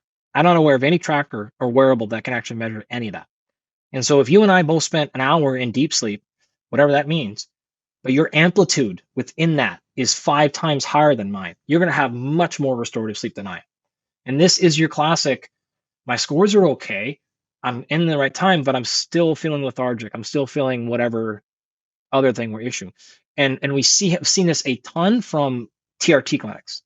So people that have gone on testosterone, because energy's low, you fill in the blanks there. It's fine, like not against that at all. When we come back, we're like, why did you think you needed testosterone? When we take a look at your sleep, we're like, if you're tired, the first place we should look is sleep. This is pretty obvious, right? Like, what's energy intake look like? Food, nutrition, and what's sleep look like? Those are that's our mountain, right? We don't need to think we're in some weird spot. And so again, testosterone's fine. Don't want to take us off track here. That was not the point. But the point is going like, whoa, we have to really pay attention to how sleep actually works. So when I say like duration, like it is what it is. I am more looking at things like, what is the amplitude within these sleep stages? So what's the quality of that? What's the consistency of your sleep-wake cycles and rhythms? What is the actual next day feelings? What's your symptomology, right? How's it actually doing? And we're going to measure that cognitively. So I'm just going to like ask you, how do you feel? We're going to measure cognitive speed, processing speed, reaction time, things like that. I was going to say, what are the tests that you do for that? Now we don't do anything without testing for the most part. Like we're gonna track metrics on this is technology and performance. This is our game, right? So we're not messing around with any of that stuff. So we're going to test all of those. We're going to look at things like respiratory rate, right? We're going to look at HRV. And now since we do this in such high variability, I can differentiate and tell you, oh, this was a problem of you're unfit, right? So I'll give you that example maybe. We can very easily triangulate and say, all right, you're resting. I take a look at you and I say, all right, symptomology is there. We're not feeling refreshed. We think something's going on with sleep. All right, awesome. Now we look and you don't have any clinical insomnia, right? We're not having these obvious signs are there. But just because you don't have clinical apnea or whatever doesn't mean you don't have subclinical. So maybe we see a little bit of subclinical apnea. Okay, well, you're kind of a bigger guy. Body mass tends to go up. That tends to start happening. All right, now why are you having an apnea? Interesting. Well, apnea could be anatomical. So we're going to actually run a scan of your face, and we're going to be able to see, is there any anatomical things going on? It's a nasal cavity thing. It could be a tongue-related issue. And so believe it or not, there are tongue strengthening exercises we can do that'll stop your tongue from flopping back in your neck. Flaccid tongue. I knew I had a flaccid tongue. I mean, I didn't want to say it, but if it never gets used, it's pretty obvious, man. It's pretty obvious. Right? So we just need to firm you up a little bit. Turgid, nice turgid tongue. Turgid tongue. It could be as simple as that, right? It could be as simple as position. So maybe all of your apneas are happening when you're laying on your right shoulder. Now all we have to do is get you to stop laying on your right shoulder, and all of a sudden your sleep changes instantaneously. And we've had this, I can't even count how many times things like that have happened. It could also be things like environmental. So one of the things I've talked about a lot in the past is the fact that when you take a breath in, you inhale oxygen. When you take a breath out, you exhale CO2. Okay. Now, in a normal situation, that's fine. As you're sleeping, you're not exhaling very hard. So that breath, if you're watching the video here, is coming just kind of like seeping out of your mouth. That stays right in front of your face and forms what's called a CO2 cloud. And you take your next breath and you rebreathe back in some of that CO2. Most people, that's not a big deal. However, if you're highly sensitive to CO2, or if the CO2 concentrations in your room start getting really high. Why? Because all your doors and windows are shut. Because you have a sleeping partner. Because you have an animal in there as well. Your kid is in there too. More bodies in a room, poor ventilation. When that number crosses 900 parts per million, you will see consistent research showing poor sleep onset, wakeful events, next day restfulness, next day concentration, next day cognitive function, all when CO2 levels start to rise above 900. So it could be simply that. It has nothing to do with anything else going on besides the fact that you're choking yourself on CO2. CO2 levels rise in your body. That's one of your primary levers that kicks you from autonomic to parasympathetic nervous system. This is fight or flight to rest and digest. Huberman taught me about this test that they do where they get people to take a single breath in from some mask that's got a really high concentration of carbon dioxide, and it's able to reliably bring on a panic attack. A single breath is able to reliably. There's been many, many decades of research in psychiatry that uses CO2 to induce panic. That's like one of the most standard models for anxiety and panic disorder research is inhaling CO2. Wow. Yeah. And it's been around for a very long time. A lower level version of that when you have poor ventilation and high amounts of CO2 in your room. Yep. Or if none of that's happening and you're simply intolerant to CO2, you're hypersensitive to it, your concentration in your bedroom could be very, very low, but it's still kicking off that entire sympathetic cascade because you're overly triggered to your CO2. Right? So I can see that because I can see your HRV, I can see your heart rate, and I can see your oxygenation. So I will very quickly be able to be like, this is the problem. To hell with your tongue exercises, to hell with your supplementation and all those other things or whatever. In your particular case, this is simply about you developing better CO2 tolerance. We see this one really routinely. The opposite could be the case. We see that those things are fine. Heart rate is actually, so the way I can triangulate this is because we can look at HRV, we can look at CO2, and we can look at O2 concentration, and I can look at your VO2 max. Now I can identify, oh, if your resting heart rate's really, really high, but your HRV is also high, that means you're nice and down regulated. And your respiratory rate is low. You're not over breathing, right? And then I look at your VO2 max, and your VO2 max is shit. I know, oh, okay, you're unfit. You're just unfit. We have got to get, that's our problem. You're not over breathing. It's not an O2 issue. It's not environmental. It's not a tongue thing. You're just unfit to a position where you're having any deviation, that small apnea you have, that small amount of apnea you have rather, is causing such a big effect because you don't have any breathing room. The VO2 you need to have just to sleep is just barely below your threshold when you're awake. And so slight deviations cause you to choke. O2 gets low, and now you're having this response. Or the opposite. And that's the last one I'll give you. But we could be super fit, very low resting heart rate, HRV is high, and or respiratory rate is high. You're not downregulated. You're exhausted, so your sleep onset is really, really short. You're falling asleep immediately, but you wake up often. When you wake up, you have a hard time going back to sleep. And or when you even sleep through the night, you still feel very fatigued the next day. And we look respiratory rates overly high, you're dumping CO2, you're getting rid of it too much. This causes respiratory alkalosis. And I can confirm this by looking at your hydration status, because in response to respiratory alkalosis, your kidneys will put you into metabolic acidosis, which means it's very, very hard to retain electrolytes. And all of a sudden you're waking up and peeing a ton often, but there's not a lot of volume in it. It's not super clear. You're not overly hydrated.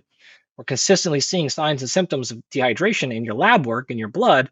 And now we know, bada bing, bada boom, this is all simply coming down to the fact that you're overly sympathetically driven, you're over breathing. We correct that, sleep problems go away. Wow. Dude, I love the 360 view of all of this. It's very impressive. Very impressive and comprehensive. Okay, getting back into sleep enhancements, not for noobs. Sleep enhancements, not for noobs. Yeah. So this is where it comes down to going, okay, we're sleeping okay, you're falling asleep fine, and you're maybe waking up a couple of times, and we'll just call your sleep, kind of like the way I call your podcast. It's okay. It's not great, but it's just like, it's okay, right? Like, it's all right. If I have to, I'm going to watch it, but I'm not going to go out my way, right? So what we're looking at there could be duration, could be timing, could be consistency, could be any of those things. And we're just going to go there and polish it all the way up, right? And so this is making sure we want to change the rhetoric here. This is not about you getting the most sleep. This is not about you having to have a 90-minute routine to get to bed every night. I want to actually develop the most resilient sleepers possible. That is our goal. We always shy away from optimization. That's like the most anti-science word you could ever develop, but like sometimes you just use it. We would rather be resilient. What's that mean? Even when you do have a slightly crummy night or a suboptimal night, we're still performing at the highest level possible the next day. When we don't have our environment, when we're not in the same position, you're not in your house today, you're out traveling, right? I won't tell the world where you are, right? I know the groupies, so just We'll never leave you alone. All of the women of Bozeman, Montana, will come with their cows. Now I'm going to be back home by the time this comes out, so Okay. they can You're send good they luck can finding send them. all of the cows over to Hilton, wherever the fuck I am in Bozeman at the moment. That's a trick. You guys know that, right? He's still in Bozeman. He just tried to throw I you know. off the track. He's cagey. Yeah. So we want to make you as resilient as possible, right? You're in a different environment, different bedroom. I want to make it such that when you are traveling, when you're on the road, we still get in there and we still have a great night of sleep, or pretty good. And what you'll tend to see happen is if you can just keep people out of catastrophe with sleep, you're okay. You don't have to have these perfect nights. What really gets people is those really big dips, and you can't come back out of those holes. Recovering that sleep debt is really, really challenging. So we just want to make sure it's the same thing we use with our, for example, our baseball players. The key to having a good ERA and winning a Cy Young, every time we've been able to do that with somebody, it's just we avoid them giving up 10 runs in one inning. You just can't have a terrible day. You don't have to throw great every single day. No horrible days. And that's really what we're after, is super, super resilient. That baseline starts to come up just a little bit over 3-6 months. It's a complete game changer. So what we're doing is we're making sure, number one, environment as consistent as possible. And so we will engineer their bedrooms at home such that it is transportable with minimal effort. And the reason that matters is one of the biggest problems people have with sleep on the road is what's called the first night effect. First time in a new environment, whether you travel all the time or not, even if it's an environment you've been in, it's your second home, it's your vacation home, it's your parents' home. A lot of people will struggle with sleep the first night in it, right? It's a whole host of things going on. But one of the things you can avoid that is making sure that environment smells and looks visually and sounds like your house. Most of those problems go away. So what do? You engineer a particular sound in your house that can be transportable. You engineer a particular smell. This can be as simple as you take like a little bit of a lavender, very subtle lavender scent, and put it next to your bed at home. Take that with you on the road. You put that thing down, you make the visual the same thing, you make the hearing the same thing, whether you're using a very light noise machine. Keep the noise machine under 35 decibels, by the way. Above that actually starts hurting sleep. So it's very, very quiet. Now the environment is mimicked on the road, and it doesn't matter where you go, you can avoid not all the problems, but you can avoid a lot of them. Pillow sheets is another really common one, right? Take your pillow sheet with you. You can't typically take your full 8 sleep and your, all that stuff with you. But if you take your pillow sheet, that stuff can go a long way. And then lastly, keep the same routine. So if you shower and then do A, B, and C, do that exact same thing. Take your same soap with you. Take your same smells. As much of that you can, that is not, again, completely unbearable. That will go a very, very long way to that. So just that step alone for our NBA guys that are traveling new cities every 3 to 5 days, that stuff makes a big deal. Our corporate people who live on airplanes, same thing. Like you spend actually more of your life in hotels than you do at home. It makes a huge deal. So that's one small example of how we can make them a little bit more resilient and just take that baseline and keep it higher. I love the idea, and I think that you are out ahead of the trend that I'm starting to see a good bit of pushback. We spoke about this for a long time yesterday on this stupidly long hike I did yesterday, which was the perils of over-optimization and kind of pushing back against protocol maxing. And, for all of the brilliant things that we've been given by health information and the democratization of access to scientific studies and what you should do and what you could do, I think lots of people are made more sick by trying to be optimal than they would be by just embracing their suboptimal habits. This sort of rumination and, oh my God, I didn't get my friend George tells this great story. This was when he was first red pilled. I think it was Matthew Walker. So he has this elaborate 90-minute wind down routine before bed, and he's got no lights anywhere in the entire room, and he's had his red light glasses on for ages, and he's been doing his 4-4-8 breathing to down regulate everything, and he's brushing his teeth in the dark. And then as he's doing that, his then girlfriend bursts into the room, turns the light on, blinds him because he hasn't seen any fucking light for the last 90 minutes. Blinds him. He's seething. He's raging because he's just spent 90 minutes trying to do this. They get into bed. She falls asleep straight away, and he's laid there staring at the ceiling, hating her. And it just perfectly encapsulates this fragility that gets built into the system when you rely on a too elaborate of a routine. I have many things to say about this, so I'm not sure how long you want me to go, but I will say just a few things that are short. I wrote a book, my one and only ever book, 7 or 8 years ago now, with Brian McKenzie, and this was the entire premise of that book for the most part. You really want to stay away from optimization. You're going to play a game at all times. On this side of the equation, you've got optimal. On the other side of the equation, you've got adaptation. If you're playing on one, you're not getting the other one. Sorry. Explain that to me. Yes. If you are optimizing, let's just say it this way. You have that 90-minute routine, okay? And you go through this, and that gets you a perfect night of sleep. Amazing. Every time you do that, you are making yourself less and less resilient to any change in that routine. Okay. Now, the girlfriend was the opposite. The girlfriend, if you said, hey, I need you to have a perfect night of sleep, everything is on the line tomorrow. You're going to get $50 million based on your sleep score. She wouldn't know what to do because she is all in resilient adaptation phase, right? It's just like whatever happens, still be able to get to sleep. But you have no ability understanding what makes you. So it's not one is better than the other one. But if you spend all of your time optimizing, think of this in the perspective of eating sugar. Okay. Think about this. Another way to say this is immediate versus delayed gratification. Okay. If you're always choosing immediate gratification, if you're always choosing do the thing that makes me feel the best right now, optimize for today. Okay. You're going to go, all right, I'm going to wake up. I'll have some ice cream.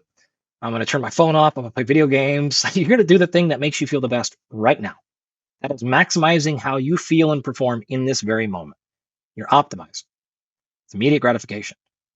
But by doing that, you're making life a little bit worse, right? You do that every single day, you're going to get unhealthy. You're going to get unhealthy. You're not going to get productive. You're going to lose money. You're going to lose your job. So long-term wise, you're compromising the long-term. You're compromising your adaptability, okay? If you do the opposite, which is you never live in the moment. You're always worried about tomorrow. You're never having a break for today. You know the problems that are associated with people not being present, not being grateful for what they have, not so on and so forth, okay? So you don't want to always be worried about 50 years from now, and you don't want to always be just worried about this exact day. The same thing happens with optimization and adaptation. If I want you to play the best round of golf in your entire life, we would relax today. We get a massage, we do some breath work, we would not talk to anybody else, we maybe do some light warm up, and we chill. If that's all you did every day, though, eventually your golf game will get worse and worse and worse because you're never actually practicing and getting better. Okay. So if I wanted you to get up that mountain yesterday on your hike and have the greatest hike of your life, we would have had a completely different strategy the 5 days before, or we would have gone campaign style and we'd have done the opposite. We'd have been like, the hell with all of this. We're going to get up that hill with the most difficulty possible. We're not going to perform at our best, but we're going to see. Now, that challenge is going to cause adaptations because you're stressed more, you're more fatigued, you're more challenged. That's going to push you to run high. When we get close to the Olympics, all of our athletes in the Olympics will be optimizing, maximizing recovery. What's it going to take there? Right now, as we're still a few months out, we're still adapting. I don't care if I'm getting their best scores ever. We're not PRing today.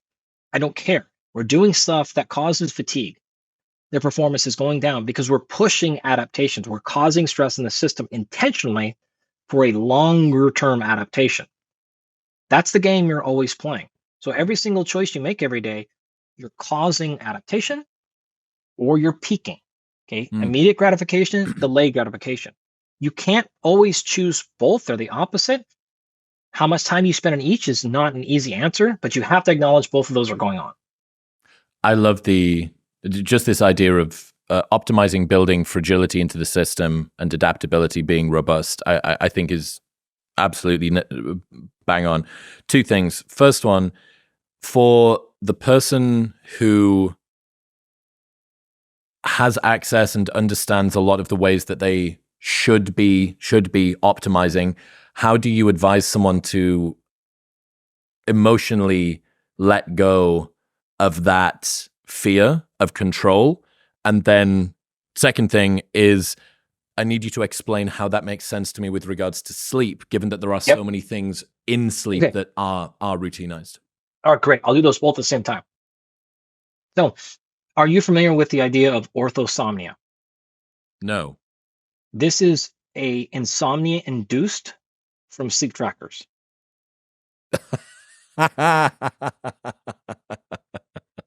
Okay. Okay, I just answered both your questions. Here's what's going to happen. In some folks, not all, not even most, just some folks, and I can tell this story because he gave me permission to do so. John Rahm, one of the best golfers in the world, we just went through this. And he was like, man, I went back and listened to your thing. Boom. He's not looking at a sleep tracker anymore. Now, he still wears it so I can track. But he doesn't look at his stuff. He doesn't have anymore. The app or whatever. He doesn't access it himself. Yeah. That's right. So with our stuff at Absolute Rest, you don't even, like, there's no sleep scores anyways. Like, we have high fidelity data. The data matter. They don't care about your score. So here's what can happen. If you're very compulsive and you're worried about optimizing your sleep score and you're going after a sleep score, what can start to happen is your physiology and psychology will realize the first thing I'm going to do tomorrow morning is check that score. And there's a lot writing on that score. My happiness, my unhappiness, my sadness, my joy, all this is being driven by that score. That will create an anticipatory response. Your brain will start backfilling that thing and you will start having worse sleep the night of. You'll wake up earlier because you're waiting for a big emotional up or down 6 a.m. the next day when that alarm goes off. Okay. That can, in the worst case scenarios, then lead to insomnia all night, laying around restless. We see this in people trying to work on their sleep before sleep-hand. It's 8 o'clock. You go to bed at 10 and you put the kids down, you shut the laptop up, and now all of a sudden panic sets in. And you're like, fuck. Okay, 2 hours from now, I'm going to have to try to sleep. And I know I never get to sleep on time. And I'm trying to really work on it. And I'm doing these things. And I'm just, God, I hope I fall asleep tonight. I hope I don't you see where I'm going with this, right? I can keep going in this example. But this is really, really common with people who are struggling with sleep and they're really trying to work on it. It's almost like you're working too much on it. And now you're creating an anticipatory response. I gave you the anticipatory response on the wake up, but now this can happen prior to going to bed as well. Both cases are the same thing. You've created a physiological pattern that is now compromising either falling asleep or waking asleep, all based on the result, the score, the metric. Okay. This is the anti-Laird Hamilton, right? This is the fragile. This is, you are not resilient. We should be able to have a great night of sleep regardless. When we work with our special forces folks, we have to get sufficient sleep in any situation. I'm an outdoorsman. Like, I love my whole setup, but when I'm out hunting, you need to be able to sleep in the tent at a 45-degree angle and sliding off the mountain all damn night. Like I just had to do pretty recently, right? Raining all night, all those things. The goal is to get enough quality sleep in those situations when I don't have, the sun is still out. Like, all that stuff's going on, right? And it's like, you still have to be able to sleep, period. Because you're going to be up in 4 hours to go chase an elk or whatever you're going to do, right? So all that stuff's going on. So going back to our examples, that's two situations in which anticipatory responses ruin falling asleep and or staying asleep. So in someone that's having that problem, just like we did with John, and actually John did it to himself, and then he told me afterwards. But in the other folks that we're coaching, we will often take that score away from them. Many times I'll say, again, can you continue to wear the thing? But actually, the nice thing about the old days in Aura is manually on the back end, coaches could go turn that off. So if I was coaching you, I could go turn off your thing. You don't get to see your score. Yeah, I mean, we've been talking about this a lot. George had a self-imposed bout of insomnia and went through a lot of the lessons I think you're talking about here. He did some CBT for insomnia too, and he found this study where they paid people, two different cohorts. They paid one group to fall asleep quickly. You're nodding. I'm guessing that you know this study quite well. Yeah, shock horror. The group that was paid to fall asleep more quickly fell asleep less quickly than the group that it didn't matter. That was just the control. And sleep is this very vicious, sort of counterintuitive. The harder you try, the less quickly it comes, at least in the moment. I guess preparatorily you can do things in advance. But even in that, if this is my first night on my new 8 sleep, I really hope that this goes well. And maybe the physiological improvement of being in a temperature controlled mattress helps. But this sort of rumination in the brain and all the rest of it, it's it's wild. It's wild, this sort of vicious feedback loop that you have. And one of G's suggestions is to imagine if Whoop or Aura gave you your score for the entire week of sleep at the end of the week, because you don't have this rapid iteration. Oh, I feel great today, and you look and you go, what? 70%? I was only asleep for 6 hours and 15 minutes, but I feel, maybe I am going to have a bad day. And you go, well, what the fuck? And then you do sleep well, and if you have a bad score, the only time that it's good is if you have a good night's sleep with a good score. That's it. Yeah. That's the only time that you ever actually win. So the second half of that John Rahm story was, he was like, he was dealing with that, and then he goes, I just left. I don't remember he went from like Singapore to Houston or something. And he's like, and he's very health conscious, so I don't want to misrepresent how he acts normally. But in this case, he was like, I drank a whole bottle of wine. I changed 4 time zones. I got home. I slept for a couple of hours, and it said my sleep score was 90 something. He's like, this is bullshit. Get out of there. So to your point, okay, some people, these problems can happen because of anticipatory response. Other people, though, will still see benefits. So I don't want this to come off as all this stuff sucks, it doesn't work, because there can be accountability benefits. I have seen this a lot with our athletes. It's like, hey, we need you in bed by midnight or whatever. Like, they know Andy's going to look, and they know they're going to get a text from me in the morning. They're like, they were going to play that next little game of Call of Duty, but all right, they go to bed. So accountability really does and can help. Awareness can be a huge benefit. Some people think they're sleeping well, think they're getting, and they're really, really not, right? So there can be simply, some ability to go, I'm trying A, B, and C, different nightly routine, different nutritional protocol, whatever. How do I know if it's okay? So that there can be benefit there. Most people on aggregate do better when they pay attention. So we just do want to recognize some people, though, will be in these situations like we talked about, where it can create a bad physiological pattern or loop. And one of the ways that you can get around this is probably what your friend George did, or a version of this. And this is extreme. It is not our first or second or third or fourth or fifth or even 10th stop on the train, but it is a stop on the train. There's research behind it. And anyone who's dealt with true insomnia personally or has worked with people in this will be very familiar with this, and it can be quite effective. But there is something called sleep restriction training that you can do. So if you're struggling to fall asleep or stay asleep, then one of the worst things one can do is ruminate on that. And so I gave you the example of the hours before going to sleep. You start already ruminating on the fact that you're not going to fall asleep very quickly. People have talked, Matthew Walker has talked about, if you're going to lay in bed for an hour, get out of bed, right? Do not set yourself in a pattern up. When you get into bed, you close the lights off, you're exhausted, you feel like you're going to fall asleep immediately, and then you get into bed and you lay there. Right? This happens for many reasons, but one of them is this is a physiological pattern that's been made. You have to break that pattern.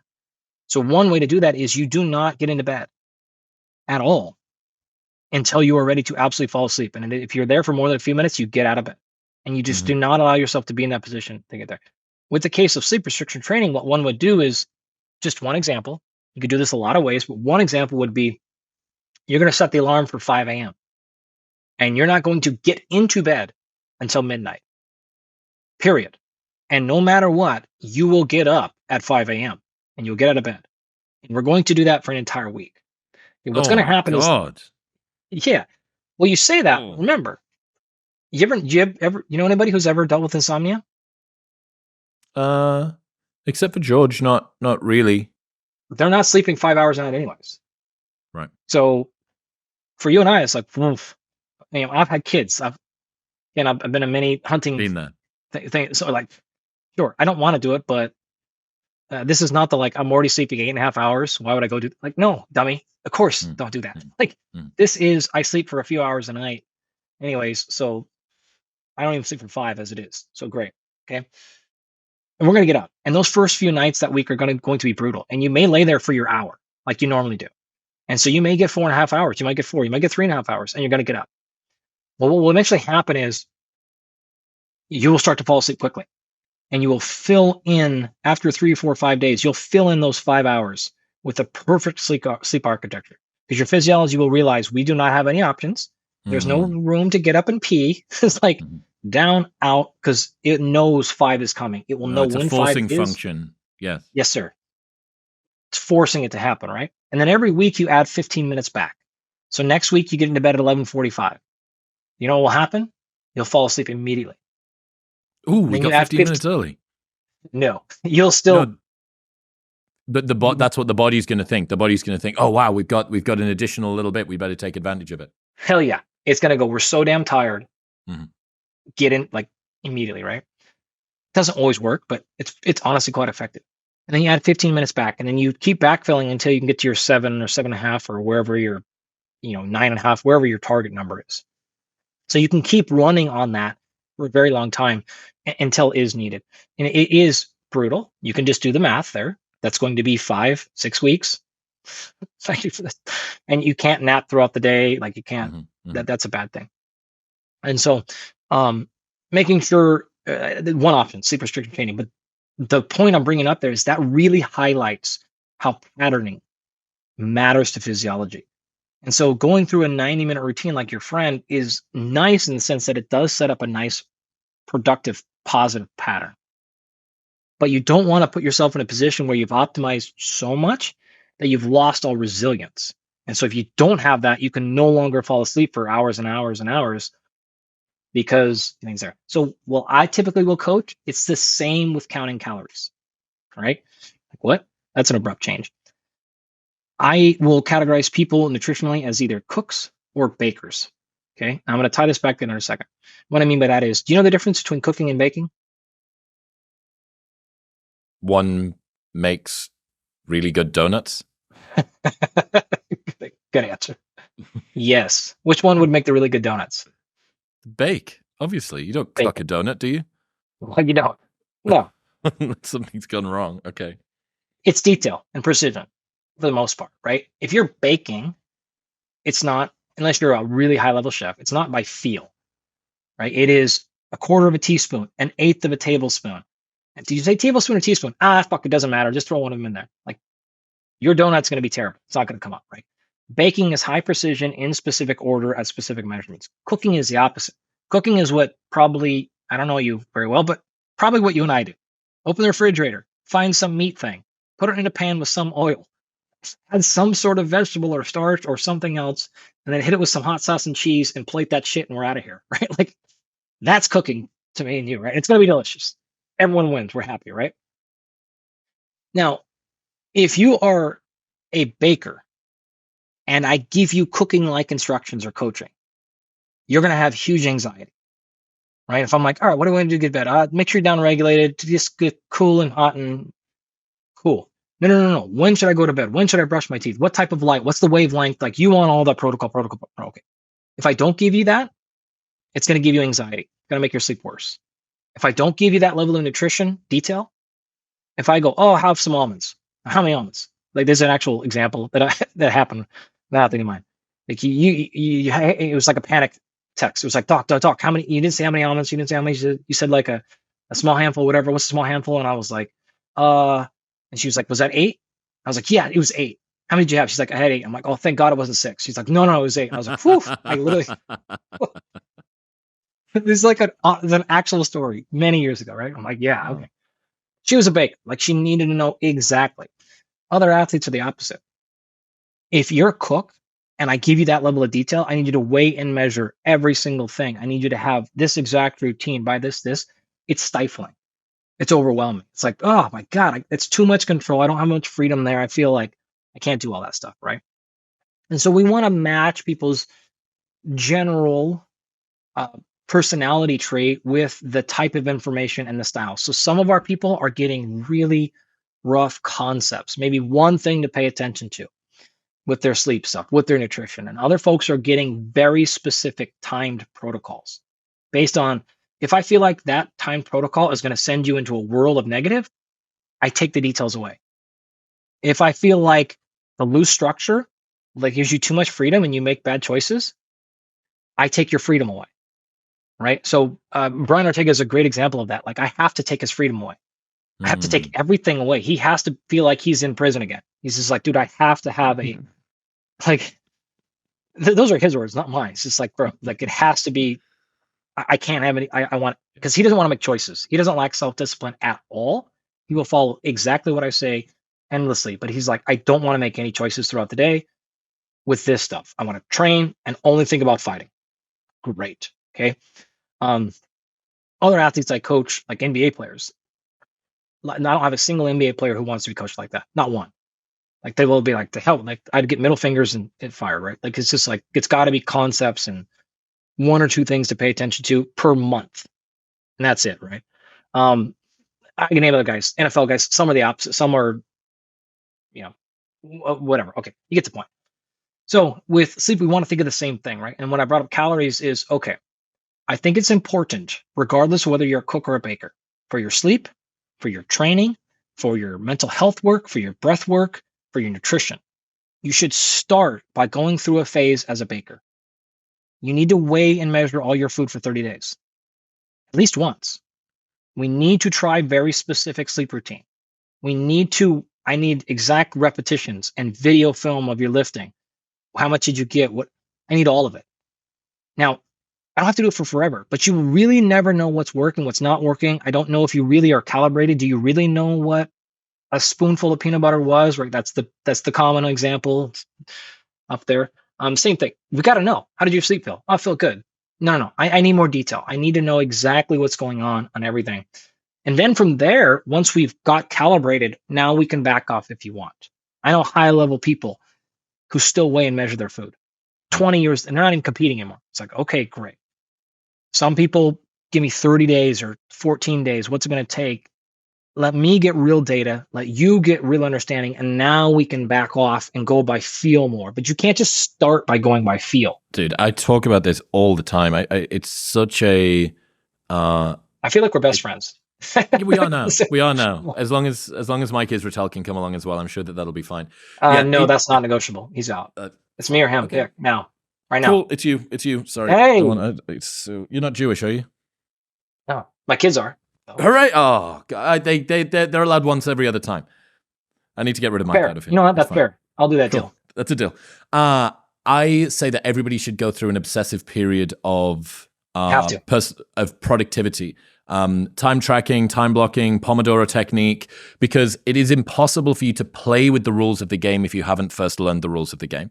Like, what the fuck are you doing here trying to be free flowing with pick your fucking discipline of choice? What are you free flowing with? That's just not knowing how to play. You don't know the rules. You don't know the physics of the system. So yeah, I think focus on precision, and then for some people they stay in precision, maybe the people that need a little bit more control, and then other people that are a little bit more creative, artistic-y, right-brainy type person, maybe they play with it a little bit.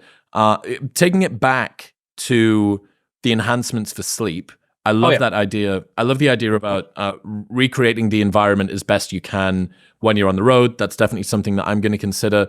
One question on that, and then let's get into some stuff that you can do at home. Earplugs. I've become a huge fan of earplugs since moving to America. Main reason being that it just seems to be a really loud country. Even like the wildlife is loud. The birds are at least 3 times louder than those of the UK. Everything's bigger in Texas, including the volume of the fucking wildlife. Earplugs versus white noise. Have you got any concerns around earplugs? Obviously, my thinking being that you can replicate the environment pretty precisely in that it's silence. Yeah, this is personal preference. So I'm not aware. We actually have a paper in review right now on sleep environment, and I don't know of any data specifically indicating one is better than the other.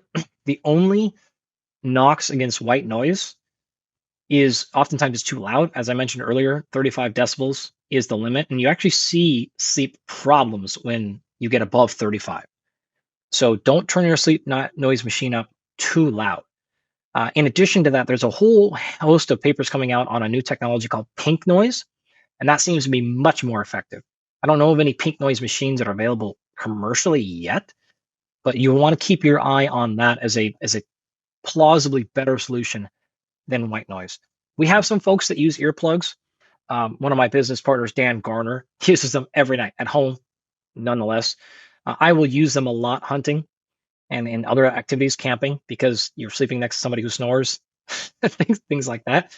But I don't use them ever at home. So I have no fundamental issue with them as long as they're not causing any pain, things like that. And there's so many different companies making good earplugs at this days.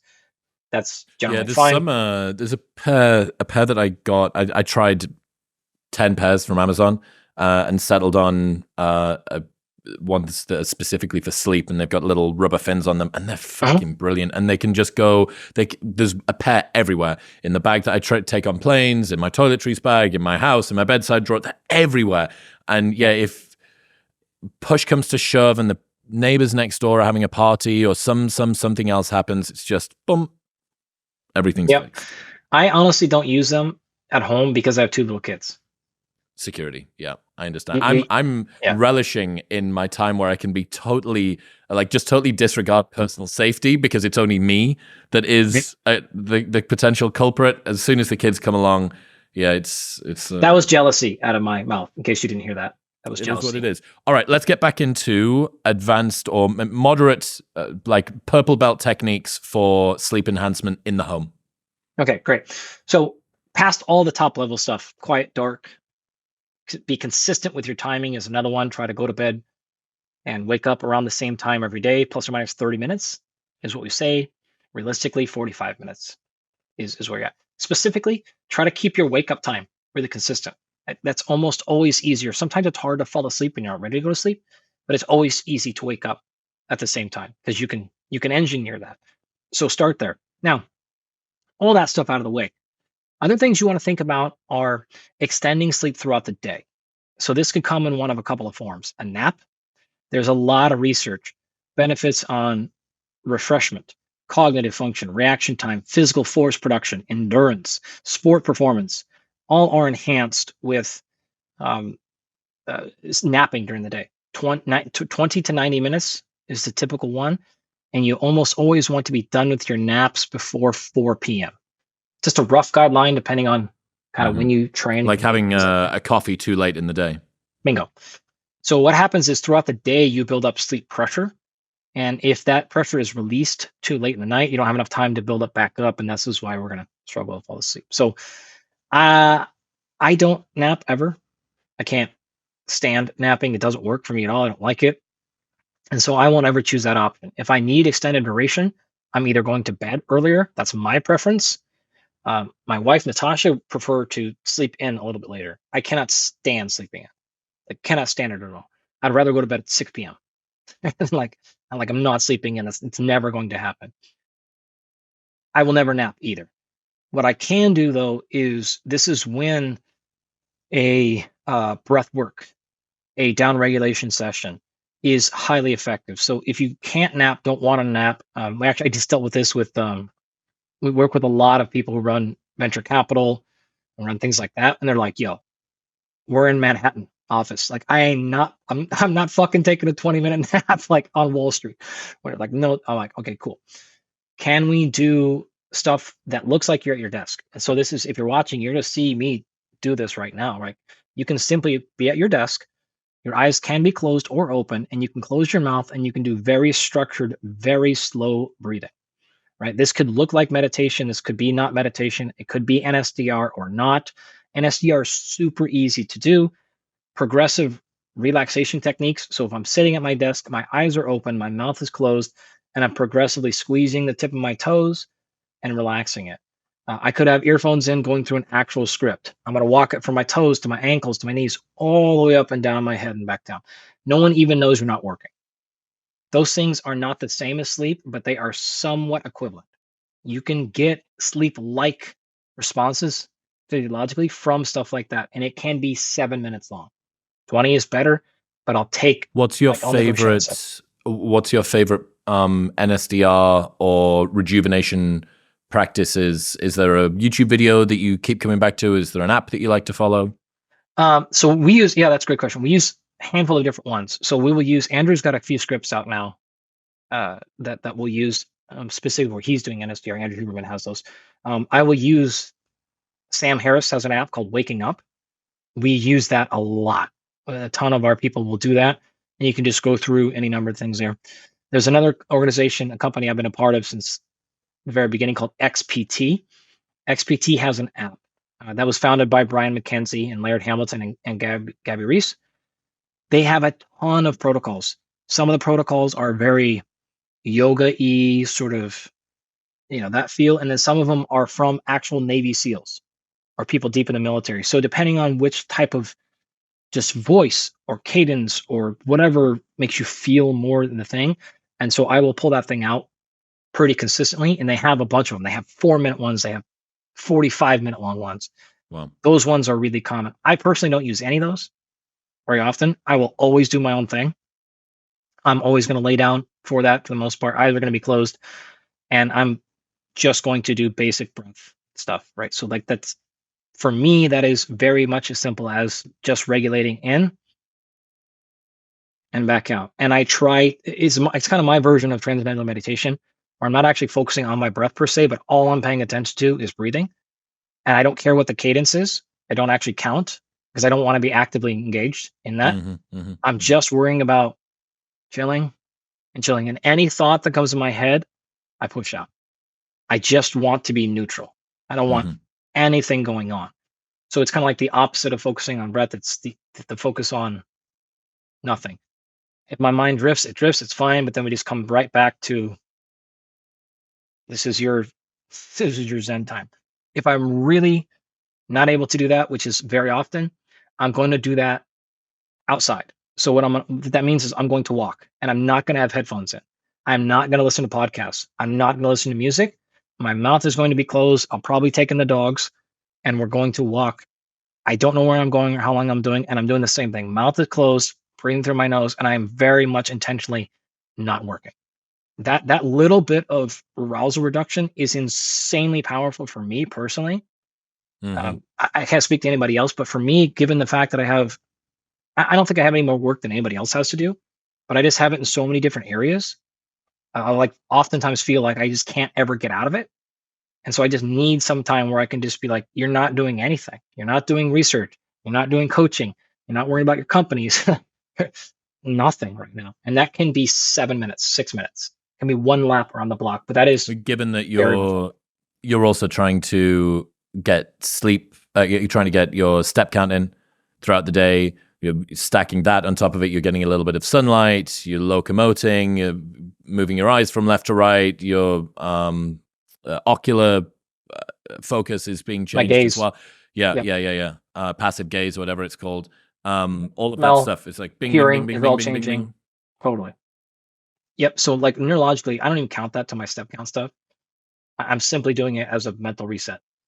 And try, like I'll notice too when my respiratory rate starts getting pretty high when I'm working. It's like, what are you doing? Running a marathon or writing a paper? Like, what's happening here? What is it? Email apnea that people get? Yep. For sure, right? Like mouth drops, chin's open, like hunch forward, and you're just going nuts. And so then I'll try to just go boom, go out there. You've mentioned a couple of times, I had it in my head. I definitely didn't make it up. I definitely heard it from someone that sleep banking basically wasn't a thing. Has this changed? Was there a camp of people that was saying that sleep banking wasn't a thing? Have I totally fucking hallucinated this? I'm actually really glad you brought this up because, man, I have been taught by so many people on the internet how wrong I am about this one. This is crazy. So I'm glad that I can teach you my learnings of how internet people can educate scientists on science. So, great. This is a bunch of knuckleheads who I don't think have the ability to listen and comprehend what Matthew Walker says. So it's actually very straightforward, and there is no argument and change here. It's people that I'm sorry for being a bit sardonic there, but this one is holy Toledo. I'll give you the backstory. So many years ago, when Matthew came out with this book, it was great. Like one of the things he talked about is sleep debt, and you can't repay sleep debt. And I remember, 7 or 8 years ago, I was speaking, I think for the Seattle Sounders, and Stephen Lockley was up there. Stephen's out of Harvard. Stephen works for my company now, but this was years ago. He's the one that built all the circadian rhythm stuff for the International Space Station, the light and all that stuff. Excellent scientist. And I talk a little bit about this, and he's like, well, yeah, no one has a time machine. So yes, if you sleep for 5 hours tonight, you can ever go back and regain those 3 hours. Yes. No one's arguing that point at all. It's a basic physics problem. Of course, that's exactly what Matthew was saying. What he was trying to tell you is just because you sleep for 5 hours a night throughout the week, and then you sleep 20 hours a day on Saturday, and your total amount of hours are the same, that's not equivalent. And he's 100% correct. Again, I don't know any scientist in this area who would make a cogent argument that that's incorrect. We all agree on this point. He I think it was his episode with Joe that this sort of all started, and probably his many other. But he's like, you can't repay sleep debt. You can't repay sleep debt. And that's what he meant. And he's 100% correct. However, as I mentioned, there are now probably over 50 studies on sleep extension and sleep banking. If you go to any professional sleep society, scientific conference and clinic, like, you're going to see these things very routinely come up. This is very, very well accepted in the field that you can sleep longer. Think about it this way. Imagine you slept for 5 hours last night. I slept for less than that, I guarantee. Yeah, I've slept for 5 hours in the loudest fucking campsite in all of Montana. Yes. I can't stand that. You go to Montana and you're thinking like big sky country. How the fuck are you around other people? Oh, this was wildlife. This is the fact that the sun rises at it starts to get light at about 4 a.m. and it's your birds wielding megaphones that I was to come up. I was in the Tetons last year hunting elk, and the first night before we went to bed, one of the guys out there was like, "Hey, just so you know, we'll have some visitors tonight." I was like, "Oh, okay." And it could have been 2, 3 in the morning, and just bang, bang, bang on the tents, and there was a moose that was coming through camp every night, just smashing tents, just wrecking everyone. Yeah, God damn it, it was fine. I have a friend who's been on the show a lot, a guy called Youssef. He has you may know the name for this medical issue. If he is woken suddenly during the night, he makes a yelp, makes a loud yelping noise. And it's quite common. Apparently, he's the perfect avatar for the person who deals with this. So it's a male in his sort of around about 30, in his early 30s, no previous history of psychiatric disorders. And so this has happened a number of times. It's happened when he went to go and see George in Dubai, and he heard it. George's first thought when he heard this yelp was, I hope that girl is okay. That was his first instinct. We went to a bachelor party in the UK a couple of years ago, classic British bachelor party where we're sharing twin rooms of single beds. So I'm like, right, okay, whatever. Like, I'm in it. We're doing it. And we've been out for dinner and we've had a couple of beers and we went go-karting, whatever the classic sort of stag do thing is. And it's 3 a.m. I roll over and rip one of the biggest farts that I've ever ripped. That wakes him up. So what you hear is, whoop, from him in bed next to me, which fucking killed me. But yeah, the number of different sleep maladies that you can have, from mooses to birds wielding megaphones to a friend that makes a shrieking noise when he's woken suddenly. There's lots of ways that you can be disrupted. Yeah. That's great. Thankfully, the moose never banged on that trip, but no, I get it. What was your point? What were we talking about? You were saying that you'd had limited sleep last night, and you were talking about sleep banking. That's what it was. Okay, great. So you and I slept for 5 hours last night. Just because we didn't get our 8, if that's the number, does not mean we are now going to be in sleep debt the rest of our lives. Right? So, like, tell me how that would work. Like, okay, if you ever miss a minute of sleep, you're therefore going to add that on. So by the time you're 4 years old, you're now in 75,000 hours of sleep debt. Like how does this work? Of course it gets reset, right? So there's yes, if you sleep for 5 hours tonight and you sleep for more hours tomorrow night, you'll feel better. Like, that's yes. So again, I don't think it's really difficult to comprehend both of those two things. I think logically it kind of makes sense. When you think about, I always think about this to do with money, that if I buy that sandwich for $5, I will never get that $5 back, ever. And if I eat that sandwich, I will never not be able to have not consumed those calories. Those calories are in me for the rest of time. But I think when you start to, it's like a deterministic view of health or finances or sleep. When you start to think like that, it might be right, it might be truthful, but functionally it's false. Like the way that it actually shows up to you is kind of pointless. Yeah, I feel like it's people who perhaps need to sit at a campfire, have a glass of whiskey, and go, "Wait a minute, does that make sense?" Like, let's just slow down for a second. Does that make sense? That debt is just going to accumulate every minute the rest of your life, and you can't do it. And which is certainly not what Matthew was saying happened. So the sleep debt thing is that it is, yes, can't go back in time. 2, yes, you can't just sleep terrible and sleep more, and those will be equivalent. So 4 hours one night, 12 the next, and all of a sudden you're back to even. That's not how it works either. But it's also not this permanent debt you carry the rest of your life and you'll never recover from. So the idea then with sleep banking and sleep extension is 2 things. So banking, the way I define it, is getting ahead, right? So sleeping extra time prior to known sleep debt.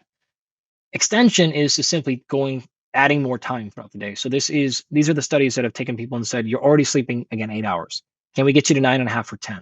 Can we add somewhere between 45 minutes to 90 minutes per night? The research there is as little as 3 days up to 7 or 8 weeks. I think the Sherry Ma, who did this classic study I'm referring to now out of Stanford with basketball players. This was Division I basketball players. And she got them to sleep 90 extra minutes per night for 5 to 7 weeks. So like it can be done. Some of the athletes chose to sleep in, some chose to go to bed earlier, some chose to add naps, but you extended sleep. And most of the research will do that. They'll say, however you want, try to add, up to 90 minutes. Some added 10 minutes, some added 2 hours, right? So not everyone's going to get 90 extra minutes, but you're going to get some on there. Now, those tend to be optimization strategies. It is very hard to sleep 10 hours a night without a sleep disorder for forever, right? And it's so certainly many could argue it's not necessary. It's definitely not necessary to do that. Most of the research on high performing, high energy expenditure athletes will indicate 9+ hours per night is generally what we go after. There is not a perfect correlation between caloric expenditure and sleep needs, but there is some relationship. Jeffrey Dermer's done a ton of stuff in this. He was the sleep scientist for the Atlanta Falcons and Team USA and things like that. And he's got good data on this. And again, it's not a perfect relationship between caloric expenditure, but there is a relationship. People that are in sports or activity levels that burn way more calories will perform better when they generally cross 9+ hours of sleep. If you're fairly sedentary, but you work out pretty hard, you don't probably need 9 hours, right? We're thinking about folks that are training twice a day or running 100 miles per week, like some other activities with large amounts of caloric expenditure. So that is extending sleep. The banking one, as I mentioned, I know of, again, of at least 30 studies or more on this where you lead prior to training camp, prior to preseason trainings, prior to, especially in the military, tons and tons of work in the military where we make sure that we are getting a maximum amount of sleep for the week to month prior to known sleep deprivation. And you see those problems that happen when the sleep deprivation comes on, those are attenuated. So I don't know how much more research one needs to say like that's a real thing. Your shooting accuracy in terms of firearm shooting, neurological control, mental cognition, decision-making, memory recall, it just holds on better when you go through those known periods of sleep deprivation. So we have a lot of athletes and a lot of sleep coaches and sleep scientists will have their athletes in the preseason try to bank, right? You get as much sleep as you can so that at least we're not going into our season in sleep debt. So that's the biggest way to think about it. Dude, so interesting. I did a tour last year and I wish that I'd been red pilled on sleep banking beforehand because I was wrecked for a full month. Is there anything else that we haven't talked about from a purple belt sleep enhancement perspective that are other big movers? Yeah, nutrition is a really big one. Okay, there's a lot of focus and conversation on supplementation for sleep, and that's fine, but nutrition should be paid attention to far before that. So the timing and type will have a huge determinant upon the quality of your sleep, and you can run a lot of self-testing on this, right? So here's what I mean. The classic thing we'll say is you generally don't want to have a large meal in the 2 to 3 hours prior to going to sleep. That's mostly true, but it's also not always true. And so you can test that. Some people will respond eating before bed much better. Generally, never going to be a big meal, right? That's going to lead to digestive issues. But blood sugar regulation is a really big key to grogginess. The sleep inertia, so what you feel that next morning when you wake up and you're like, man, I feel like a truck hit me, that kind of thing. A large portion of that is determined by blood glucose. And so if you're waking up with very low blood glucose, then hey, like nutrition is our play here, almost surely, unless we got a sleep disorder of some kind. So you want to tinker with that. There's lots of different things. I mean, go all the way back. I'm pretty sure, can't guarantee it, but I'm pretty sure Tim Ferriss wrote about this in 4 Hour Body, right? 15 years ago or whatever, right? Having an apple before bed, having some sort of slow releasing glycemic index carbohydrate can really stabilize blood glucose, and he nailed it. He was dead on, man. Like those things can be really, really helpful. Last thing I'll say about this is carbohydrates. So one way to really help people sleep at night is a nice amount of carbohydrate in their last feeding. There's a lot of dogma over the years about don't have carbs at night because of fat and like all this other stupid shit. And hopefully the door is closed on that because we have, thank you, Mike Ormsby, and all the folks have done all the research, and that it's just like not happening at all, as long as calories and all that is equated for. But having a nice bolus of carbohydrate prior to bed is really, really helpful. We recently, not recently, actually, it's been a while now, but we had a client a couple of years ago who was struggling with a handful of things, sleep, was falling asleep fine, shooting awake at 2, 3 in the morning, right? Just like, boom, and this was happening. And the guy's pretty dialed, has a lot of resources in the space. Couldn't get it figured out. I'm like, all right. So we start taking a look, we pull up his blood work. Clear thing happens here. We look at insulin. Insulin's low. Okay, interesting. Sex hormone binding globulins way up. There is a known inverse relationship between those two. Insulin is low, SHBG is going to go up. Because sex hormone binding globulins up, testosterone's down. Okay, so free testosterone is down. All right, so it's another classic, like in mid 50s kind of guy or early 50s. High runner, very successful dude financially, and it's like, okay, maybe it's time for me to do testosterone. Fine if you want to choose that, but I know your answer. I know why you're shooting away. Now what's going on? Okay, we start looking at melatonin and serotonin. We start looking at B vitamin status. We see all these things, and we see classic sign of insufficient carbohydrate. Let me guess. And I can tell him, you're probably trying to keep it under 150 grams of carbs per day. Yep, 100%. Pretty active dude, too. Not insane, but pretty active. I'm like, great. What you need is another 75 grams of carbohydrate at dinner. Like, what? All we did was that insulin went back up, sex hormone binding globulin went back down, testosterone went right back up, slept completely through the night, instantaneously, basically always. And guess what happens to serotonin and melatonin? They go right back in normal. Cortisol curve is perfect, waking up, grogginess, out of the way. Wow. Problem solved by just what would you say to people who maybe like the idea of a little bit of carbs before they go to bed or in that window? What are some of your favorite sources that people can eat for digestion so that they're not in too much discomfort when they get horizontal, and timing before bed? Yep. Timing, tinker with it. If you need 3 hours, 3 hours fine.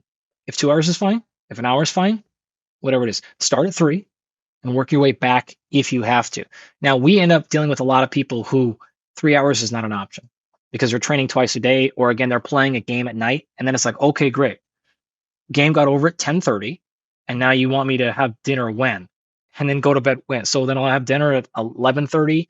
And I guess I'll stay up till 2:30 just because my 3 hour. It's not going to happen, right?